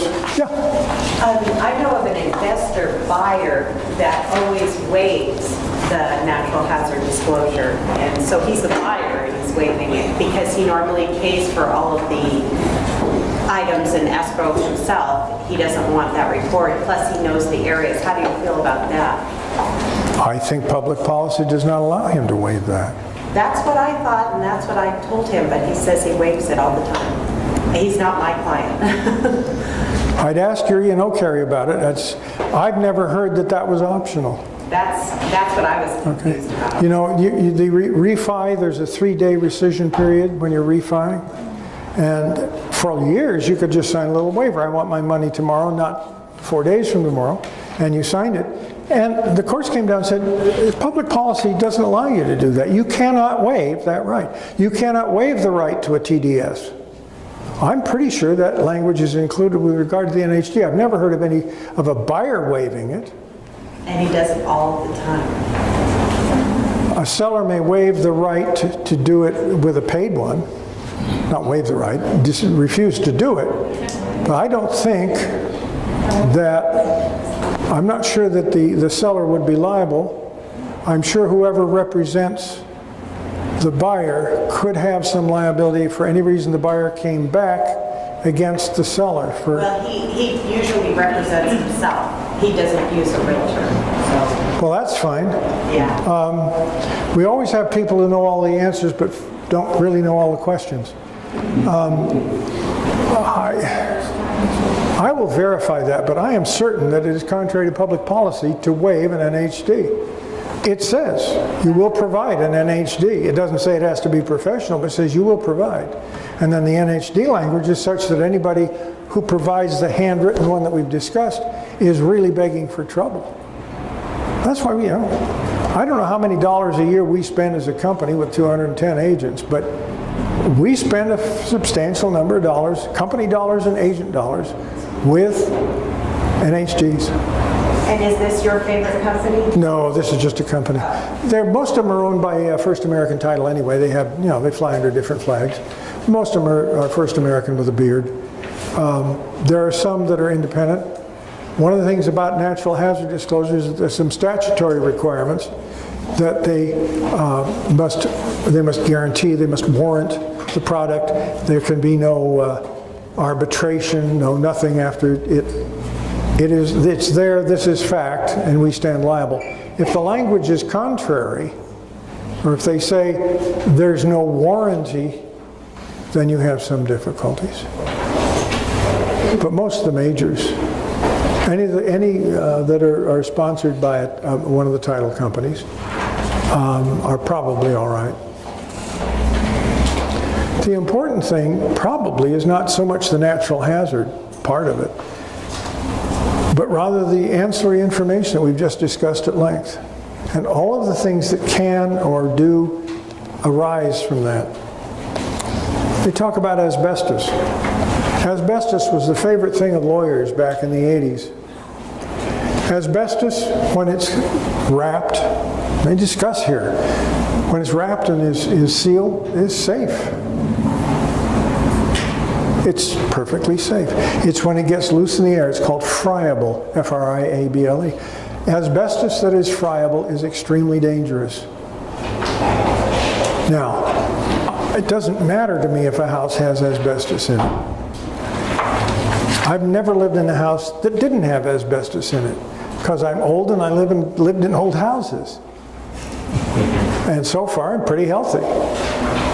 That's right. I don't know. I'm 81 today. But the point is that this could be important if you have a kid who has second stage asthma.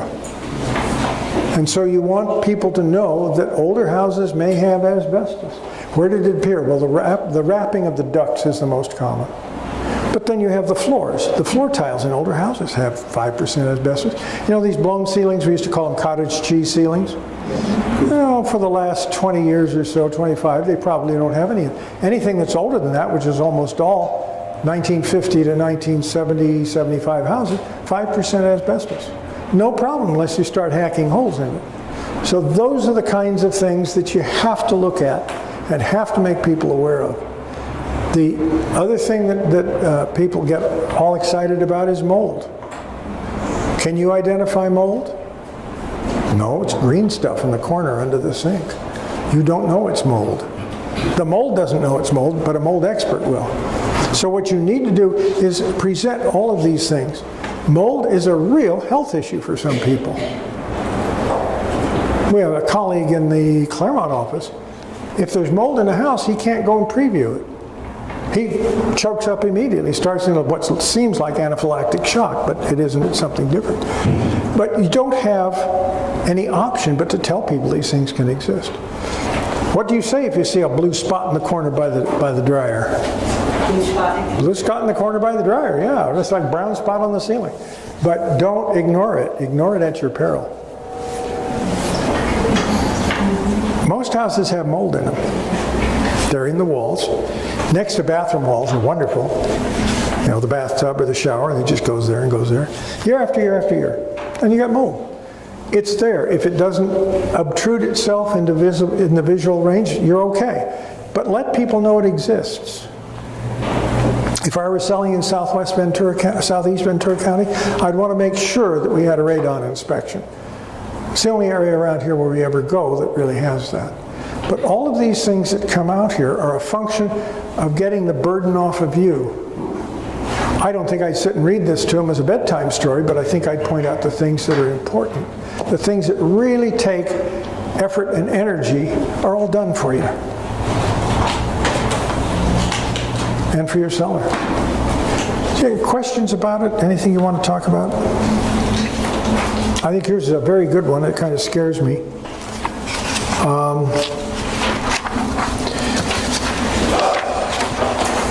But if it was his idea to waive it, I mean, who would be in trouble? Probably the agent. The agent of the seller? Yes, because the law says the agent must disclose a natural hazard disclosure. So if there's no agent for the seller and no... Then it's the seller. Well, it's actually the seller who's really in trouble. If public policy says you cannot waive that right, then whoever said, oh, I don't care, it saves me $120, is probably going to be liable. The guy can throw it in the wastebasket, but if you have a signature on it, it's the end of the story. By the way, one item with regard to this. How many of you, when you represent the buyer, sign this thing? Good. The buyer, by statute, is excused from signing this document. It's the only place that I know of where we do not have identical responsibility, listing agent, selling agent. Don't get conned into signing it, because you are then saying, I helped choose the people who gave it, I agree with the findings. A buyer's agent, for reasons that are completely unclear, was relieved of that duty by the legislature about 5 or 6 years ago, so don't ever sign it. You will still find brokers, other agents, escrow officers are notorious for it, wanting the selling agent to sign. Don't do it. If you need it, send me an email. I will send you the civil code section that says you don't sign. I'm sorry, what form are you talking about? The natural hazard disclosure has a place in the back where it says, not buyer, what are seller, transferor, transferee, and agent. Only the listing agent signs. Never the buyer's agent. What? I'm sorry? No, that's a different one. The professional natural hazard disclosure. The one we've just been through. Let me look. Let's be sure we're singing from the same hymn sheet. It's back in the 50s, I think. Dum-ta-dum-dum. There's an acknowledgement page, which you may sign. Okay, it's page 69. It says signature of transferor. That's the seller. Why do we call it a transfer? I don't know. An agent. Only listing agents. Now there is an acknowledgement page, and I don't think it's in here. Yeah, maybe it is. Yeah, here we go. Receipt of acknowledgement. You may sign that one. I got a copy of this silly form. You may sign that. In fact, you should, to evidence the fact that you had sight of it. You're representing the buyer, you better have it. You better see it, you better talk to them about it. But do not sign the disclosure itself, because you become responsible.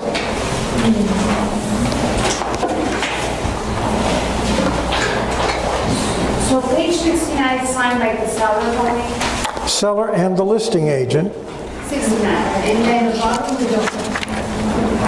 The transferee. Transferee is the buyer. The buyer signs. The seller signs, the buyer signs, and the listing agent signs. I'm glad you brought up that question. You see why I want questions? How important that is? I skipped right over it. Duh. That's why you pay the big bucks to listen to me. You have to have a clear understanding of what your rights are. I know of no other place, document, where we do not have equal responsibility as buying and selling agent. Everybody signs everything. The TDS, everybody does an Avid.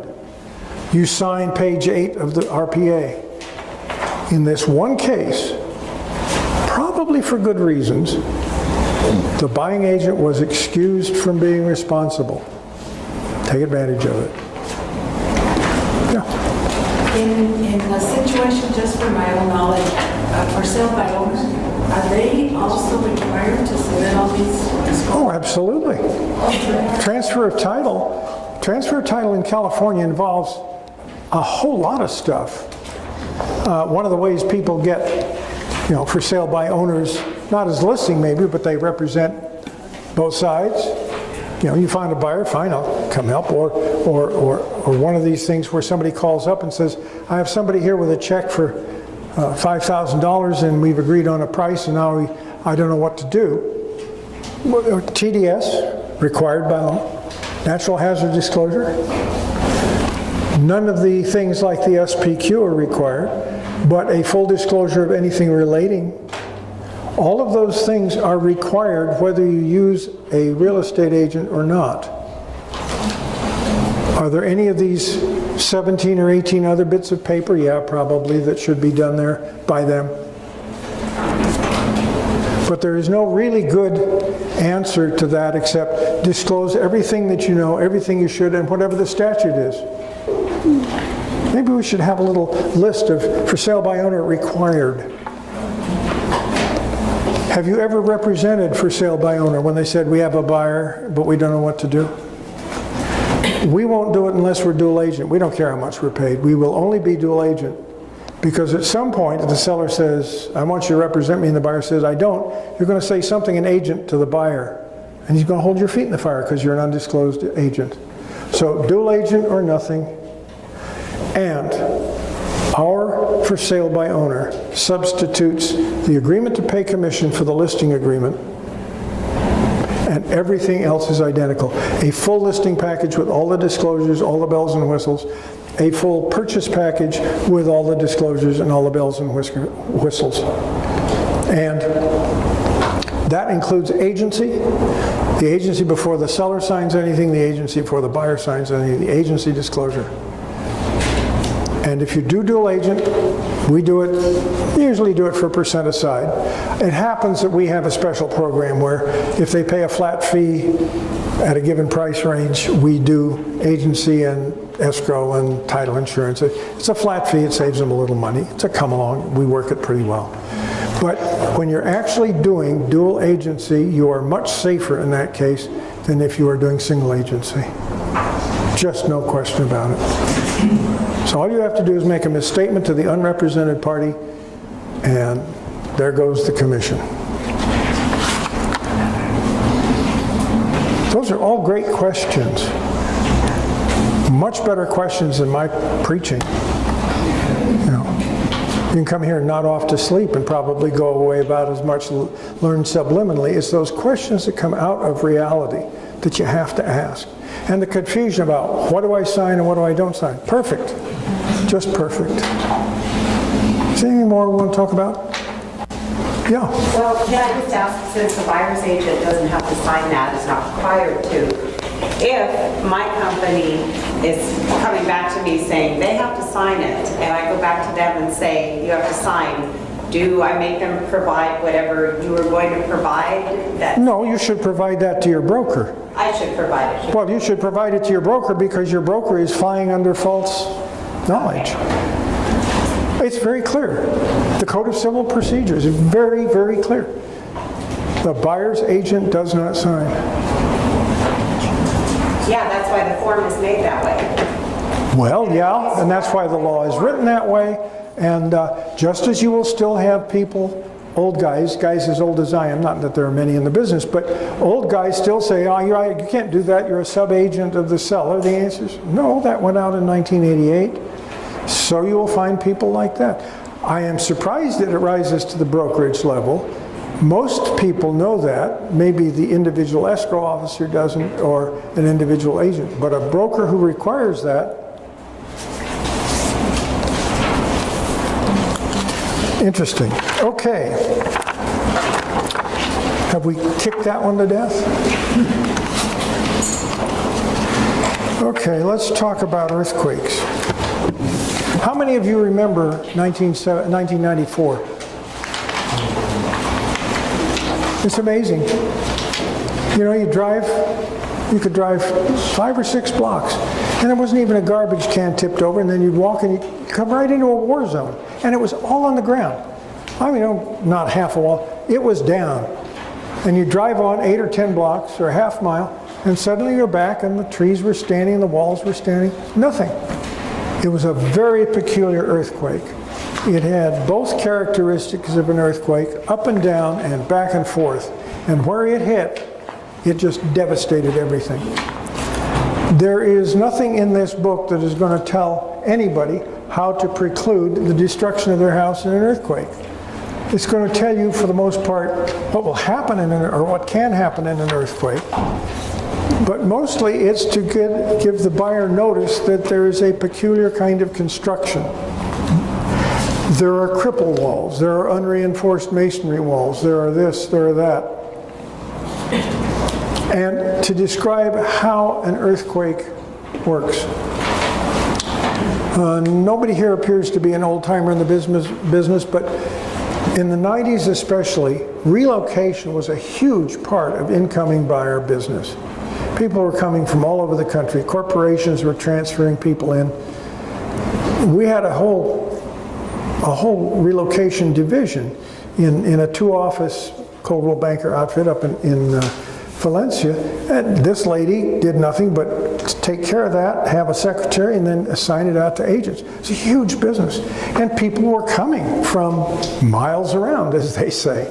They were coming from New York and Chicago and Washington and Baltimore, but they're also coming from the Midwest and the South, because industry was booming and they were moving brains west. And you'd get them, most places gave 2 weekends. One weekend to get to know the territory, the other weekend to make a purchase. And the market was reasonably balanced and they could do it. And you'd get them in the car, and they'd start out and you say, well, now, we can take you around and show you where the city hall is and where the auditorium is, and maybe you'd like to know where the ballet schools are, the soccer pitch, whatever it happens to be. And the question would come from the back seat, what about earthquakes? We have them. Are they terrible? Well, I'd rather have the ground shaking under me than see my neighbor's house going past the window, which it does 5 times a year in your part of the world. But yeah, they come without warning, and they can scare you pretty badly. And gee, the last earthquake we had, as many people died in that earthquake as died in the last tornado in a small town in Kansas. 60. Wow, but isn't it frightening? Yeah. Mm-hmm. What about divorce? Okay, well, what about it? Well, it's easy to get in California. Yeah, okay. But why is that an issue? Well, something always happens. People move to California and get divorced. Okay. Would you like to drive past the schools? So we go by. What about the earthquakes?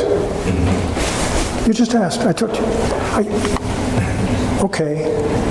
And here's the place where Metrolink is going to be. They're going to put the station in here in another 2 years. You'll be able to walk right down to the station and you can jump on the train, get down to Los Angeles. What about divorce? It was like a tape. But earthquake was the constant. What do you say about an earthquake? I've been through 1933, 1952, 1971, 1994. If you notice a pattern there, it's that we have a major earthquake about every 19 years. In January, we passed 20 years. Feel warm and comfy? That's all I can tell you about earthquakes. That's all I can tell you about earthquakes. Here is an earthquake book. This is what the state of California thinks about earthquakes, and it runs to something like 90 pages. I have a somewhat abbreviated edition. If you do not have earthquake books available to you, get them, because you are required to have them completed and presented to the buyer if the house is 1964 or older. And you run into a lot of things. The houses I was describing here that went crashing over in '94, the ones on this side of the street that were standing up are mid-century California ranch houses. And the ones on the other side that went completely to pieces are 1995 California ranch houses with all the bells and whistles, everything new, all the construction techniques, all the change of codes, identical footprint, identical age. Those are some of the things that you might be interested in going through. One of the reasons we ask, is there any earthquake damage? You know, my house has sat through two majors, 71 and 94. One time we had a broken window, that was this last one, and everything flew out of course.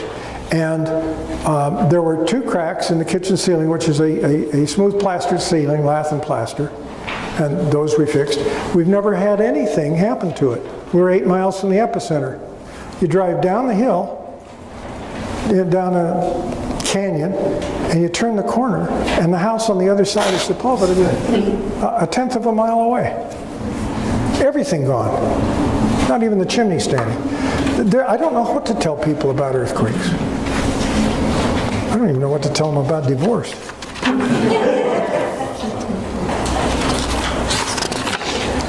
Okay. Can I give a tip? I found on the computer, internet, I found the booklet. Yeah. And I downloaded it and put it on my first page, on your desktop. So I email it to my clients. Instead of using a hard copy, they just send it to them like that and keep it. Well, that's fine, but they have to sign it. No, yeah. They have to fill out the last page and sign it. I get that. So get that signed. Yeah. They don't use that whole thing in paper. So they can keep it in the computer. They really have to. That's a very good suggestion. Very good suggestion. I wonder if you can e-sign that stupid thing. It's in CAR under EPUBs. Yeah, if you go to the EPUB library, you'll have 5 books that you can email directly to your client. Can you e-sign them? Can you? Then you can get the receipt, the earthquake booklet receipt, and have them sign that. How do they fill it out? Do they fill it out online themselves? Well, now I'm learning something. you can fill out forms through DocuSign. The client can if they want to. Or Okay, the client must do the signature page on the earthquake book. How do they do that? you can e-sign it. No, can they fill it out? There are, what, 10 Okay, questions? there are 2 pages. The first page is for the houses before 1964. That one, they can fill it out online if they want Okay, to. the client can? Yes. Okay. Mhm. Or you could print it for them and have them fill it out, whichever they prefer. Okay, just remember that, like the TDS, that has to be their answer. It's one of the places, by the way, where you have a choice of saying, I don't know. I'm not sure that's good or bad, but it just is something. We'll touch on it.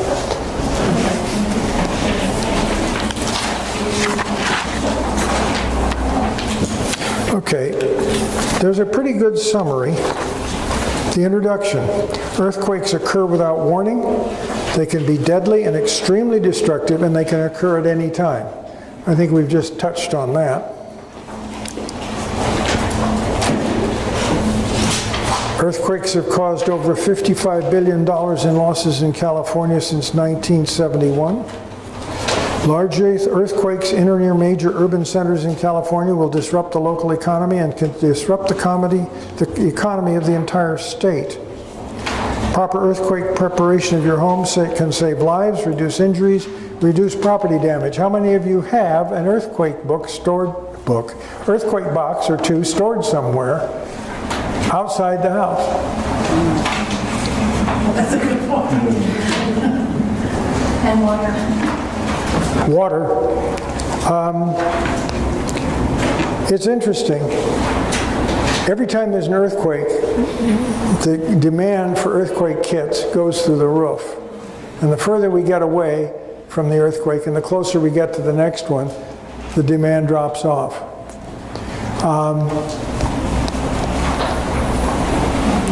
I don't know the antidote for that.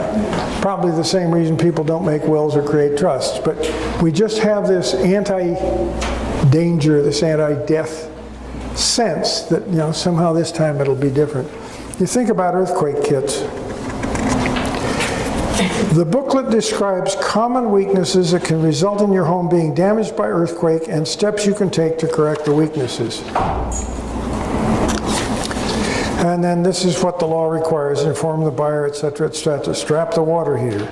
Deliver a copy of the booklet to the buyer. If the home was built before 1960, that's the number, not 1964. Deliver buyers a natural hazard disclosure. Complete the residential earthquake hazards. That's what the book is all about. Then there's 70 pages of detail. It tells you what a cripple wall is, what unreinforced masonry is.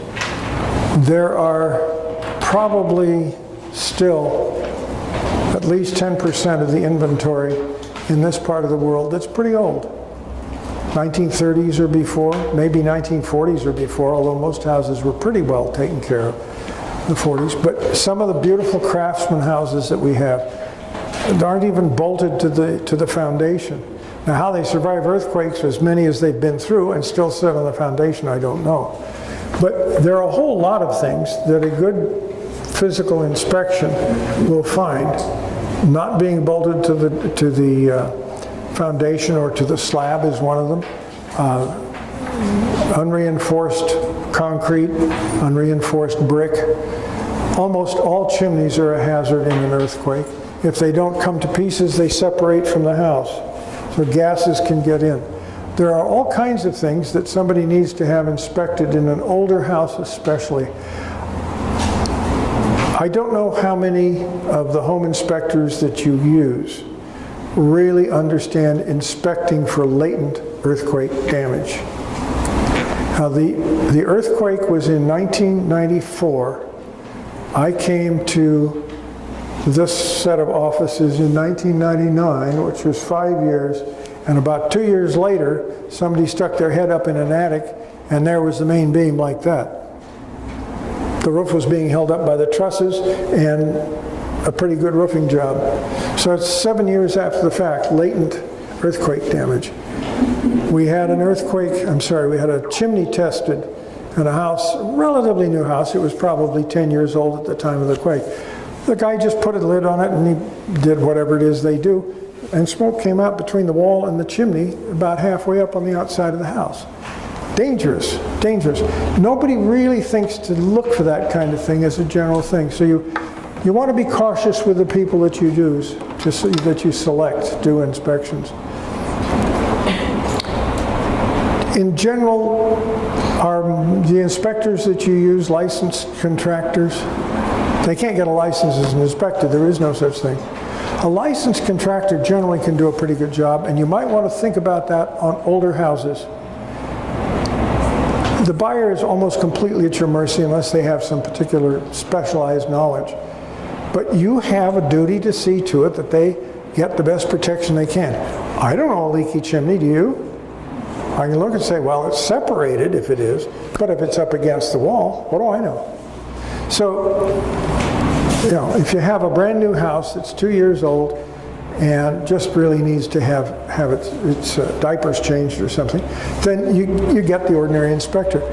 But get some of these old line contractors who've built a few chimneys when you have an older house. And be sure that you understand what's in the earthquake book. I don't bring it along because, you know, I only have a 2-inch notebook and you don't need all that stuff. But you can get it easily, read it, know what it's all about. How many of you, honest Injun, how many of you really looked at a professional natural hazard disclosure all the way through before today? Yeah. You need to do it. You need to read it. You have to. Same way with this. These are your tools. You have to keep them sharp.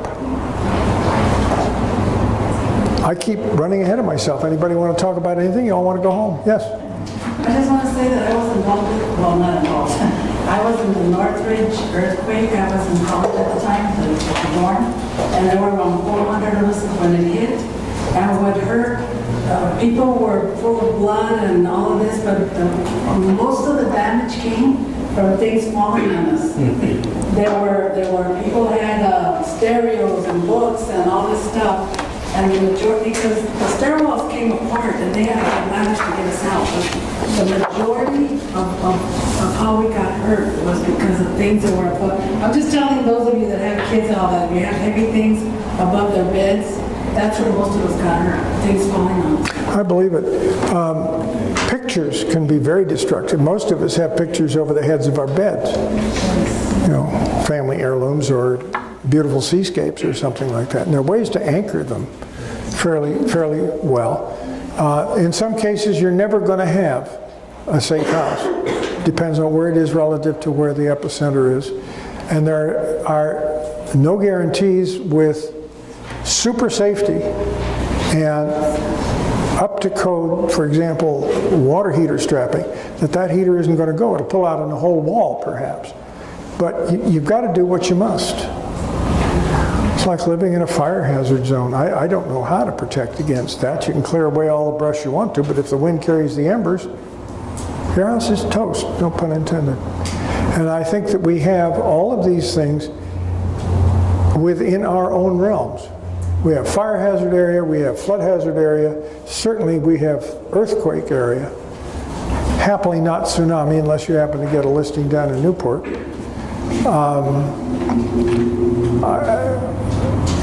I don't know how you enlighten or protect everything all the time. All I can tell you is that you have a need to try.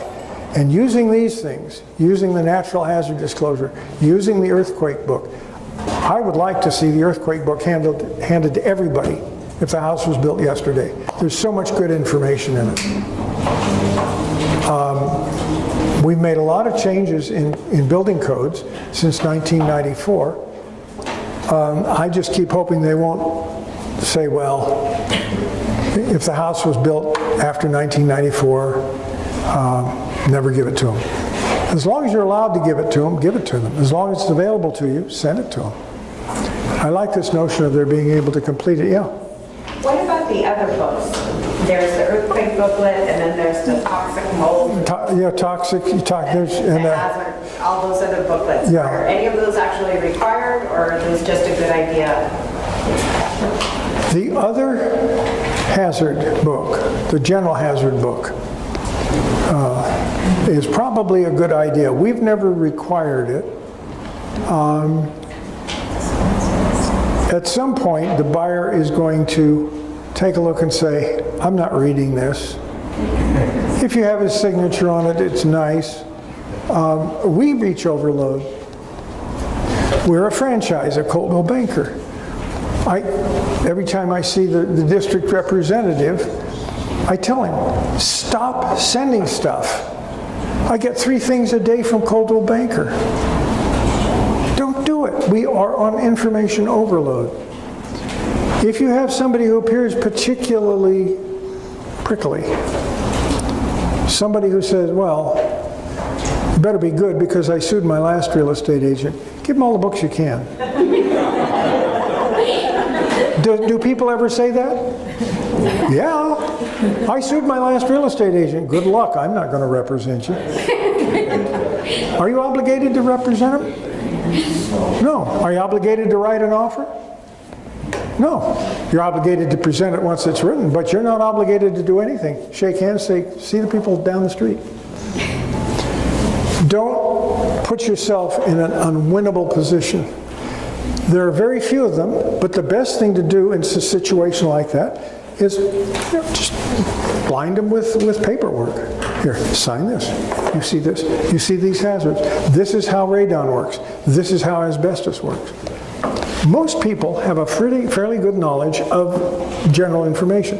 Most people know asbestos bad, mold bad, sunshine good.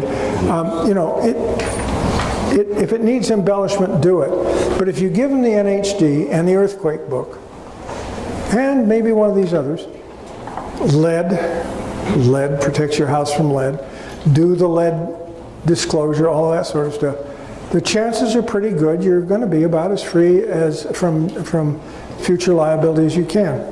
You are never free of future liability in this business. Just sit down and have a little get together with yourself and understand that for as long as you're in this business, and maybe for some time afterward, you're not going to be free of the threat of litigation. You can minimize it, or you can turn it away. I think that if you went into court today on a failure to disclose with a good TDS, a good NHD, and a good AVID, the court would say, you didn't do an inspection. You waived the inspection. And they'd say, go away. But you will have spent 4 hours in an attorney's chair on depositions called discovery. I'm not sure what that means. And then you will sit in the court and wait for them to decide what they're going to do, and then you'll sit in the witness chair. And you can avoid that, or at least minimize it, by doing the things we discuss here. This overall, in addition to information to help you move forward and make a few bucks, is also risk management. Almost everything we talk about is couched in those terms. And that's why I say, if you're taking the test for continuing education and you're going to renew your license, answer the question about whether you're supposed to look at cabinets correctly. Say, no, I'm not. In actual practice, why wouldn't you? I think you're dead right to do it. I don't see you engage any more liability by looking and saying, ooh, than by looking or not looking. And whatever it is you do, if it seems to have a sound moral compass to it, if it seems right ethically, it probably is. And the reverse is true. You just have to use judgment. One of the difficulties, particularly with newer agents, is they don't trust themselves. They don't trust their judgment. Can they choose the wrong form? Yeah, that's different. But I don't think there's anybody in this room who's going to go to their 5th high school reunion. You've all been out in the world. You've all learned to judge and learned by experience, sometimes harsh experience. Will you make a wrong call? Yeah. Are you going to make mistakes in this business? From day one. But learn to trust your judgment, and above all, try and look at it from the standpoint of your client, the other agent's client, and future liability. If you do that, and if you cover your bases the best way you can, you should be all right. Anybody here ever been in litigation besides me? Yeah. See how rare it is? If we'd had this group gathered together here in 1994, a third of you would have had your hands up.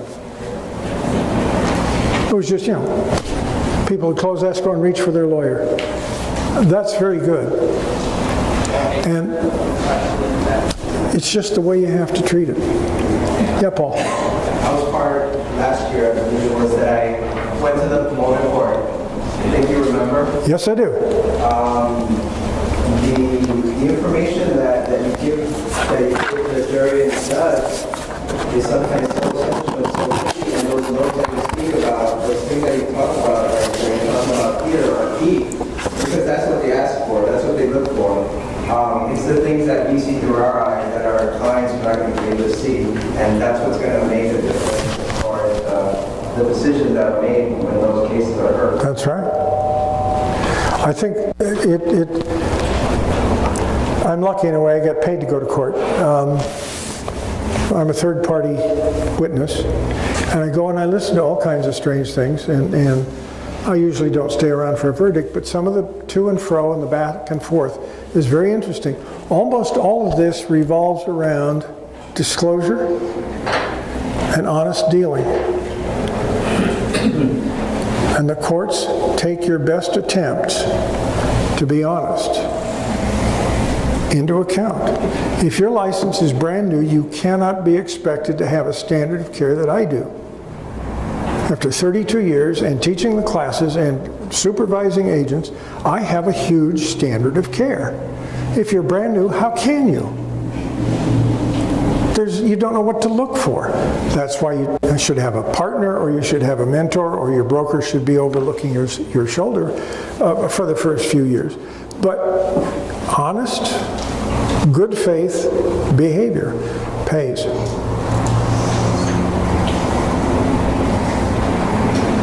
And speaking of disclosure, especially for many of us who are new in this business, make sure you tell your seller, do disclose it, because the neighbors down the road, there's a problem, will tell the new buyer that, oh, well, this guy had a problem with it, for the last few years.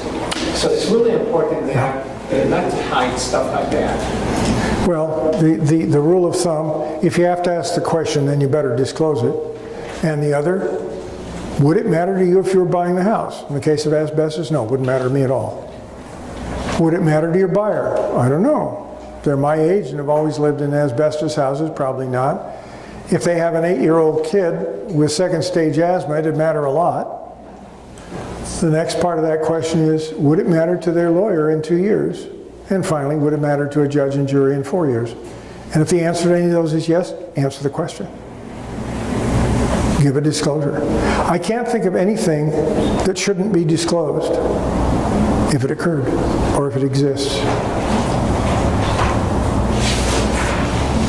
The reason you see, finally, did anybody die here in the last 3 years arose in Temple City 5 or 6 years ago. Nice house, good shape, on the market quite a bit, quite a long time. Was bought. The day they moved in, the neighbor came by and said, boy, I'm glad to have neighbors again. I never thought they'd sell this place. Oh, why? It's a nice house. Oh, yeah, but you should have seen the back room when they got through with it. She hit him with a .45 and he blew her in 2 with a shotgun. Blood everywhere you cannot imagine. Escrow's closed. Now it's a mandatory disclosure. I just wanted to share something. I took a buyer to show a house in La Puente a couple of weeks ago, a little more than 2 weeks ago. And the owners were in Las Vegas. They only lived in the house for about 14 months. The house looked beautiful. I mean, it looks like it had been completely remodeled. Priced well. They were in Las Vegas, so the neighbor directly across the street had a key to the house, let us in, and the first thing out of his mouth, and he said this to my buyer, because my buyer said something about, oh, this house is really nice and clean, and the first words out of the neighbors was, oh, you should have seen it before they fixed it. And my buyers were like, what do you mean? Oh, this used to be a drug dealer house. They had holes on the wall, and I'm like, oh gosh, thanks a lot. And then in my mind, I'm like, I wonder if the agent should have said something in the MLS about this or not, because especially when you have a neighbor who's going to show the house, who obviously knows the history of that house. I didn't know whether to cry or laugh, but from a buyer's point of view, it's good to know. Yeah, there are other houses out there. Yeah. Okay, well, we're a little early. We'll gather here again next week. Yeah, it's the 13th, but we're not here. So I have 2 more weeks and then the 13th.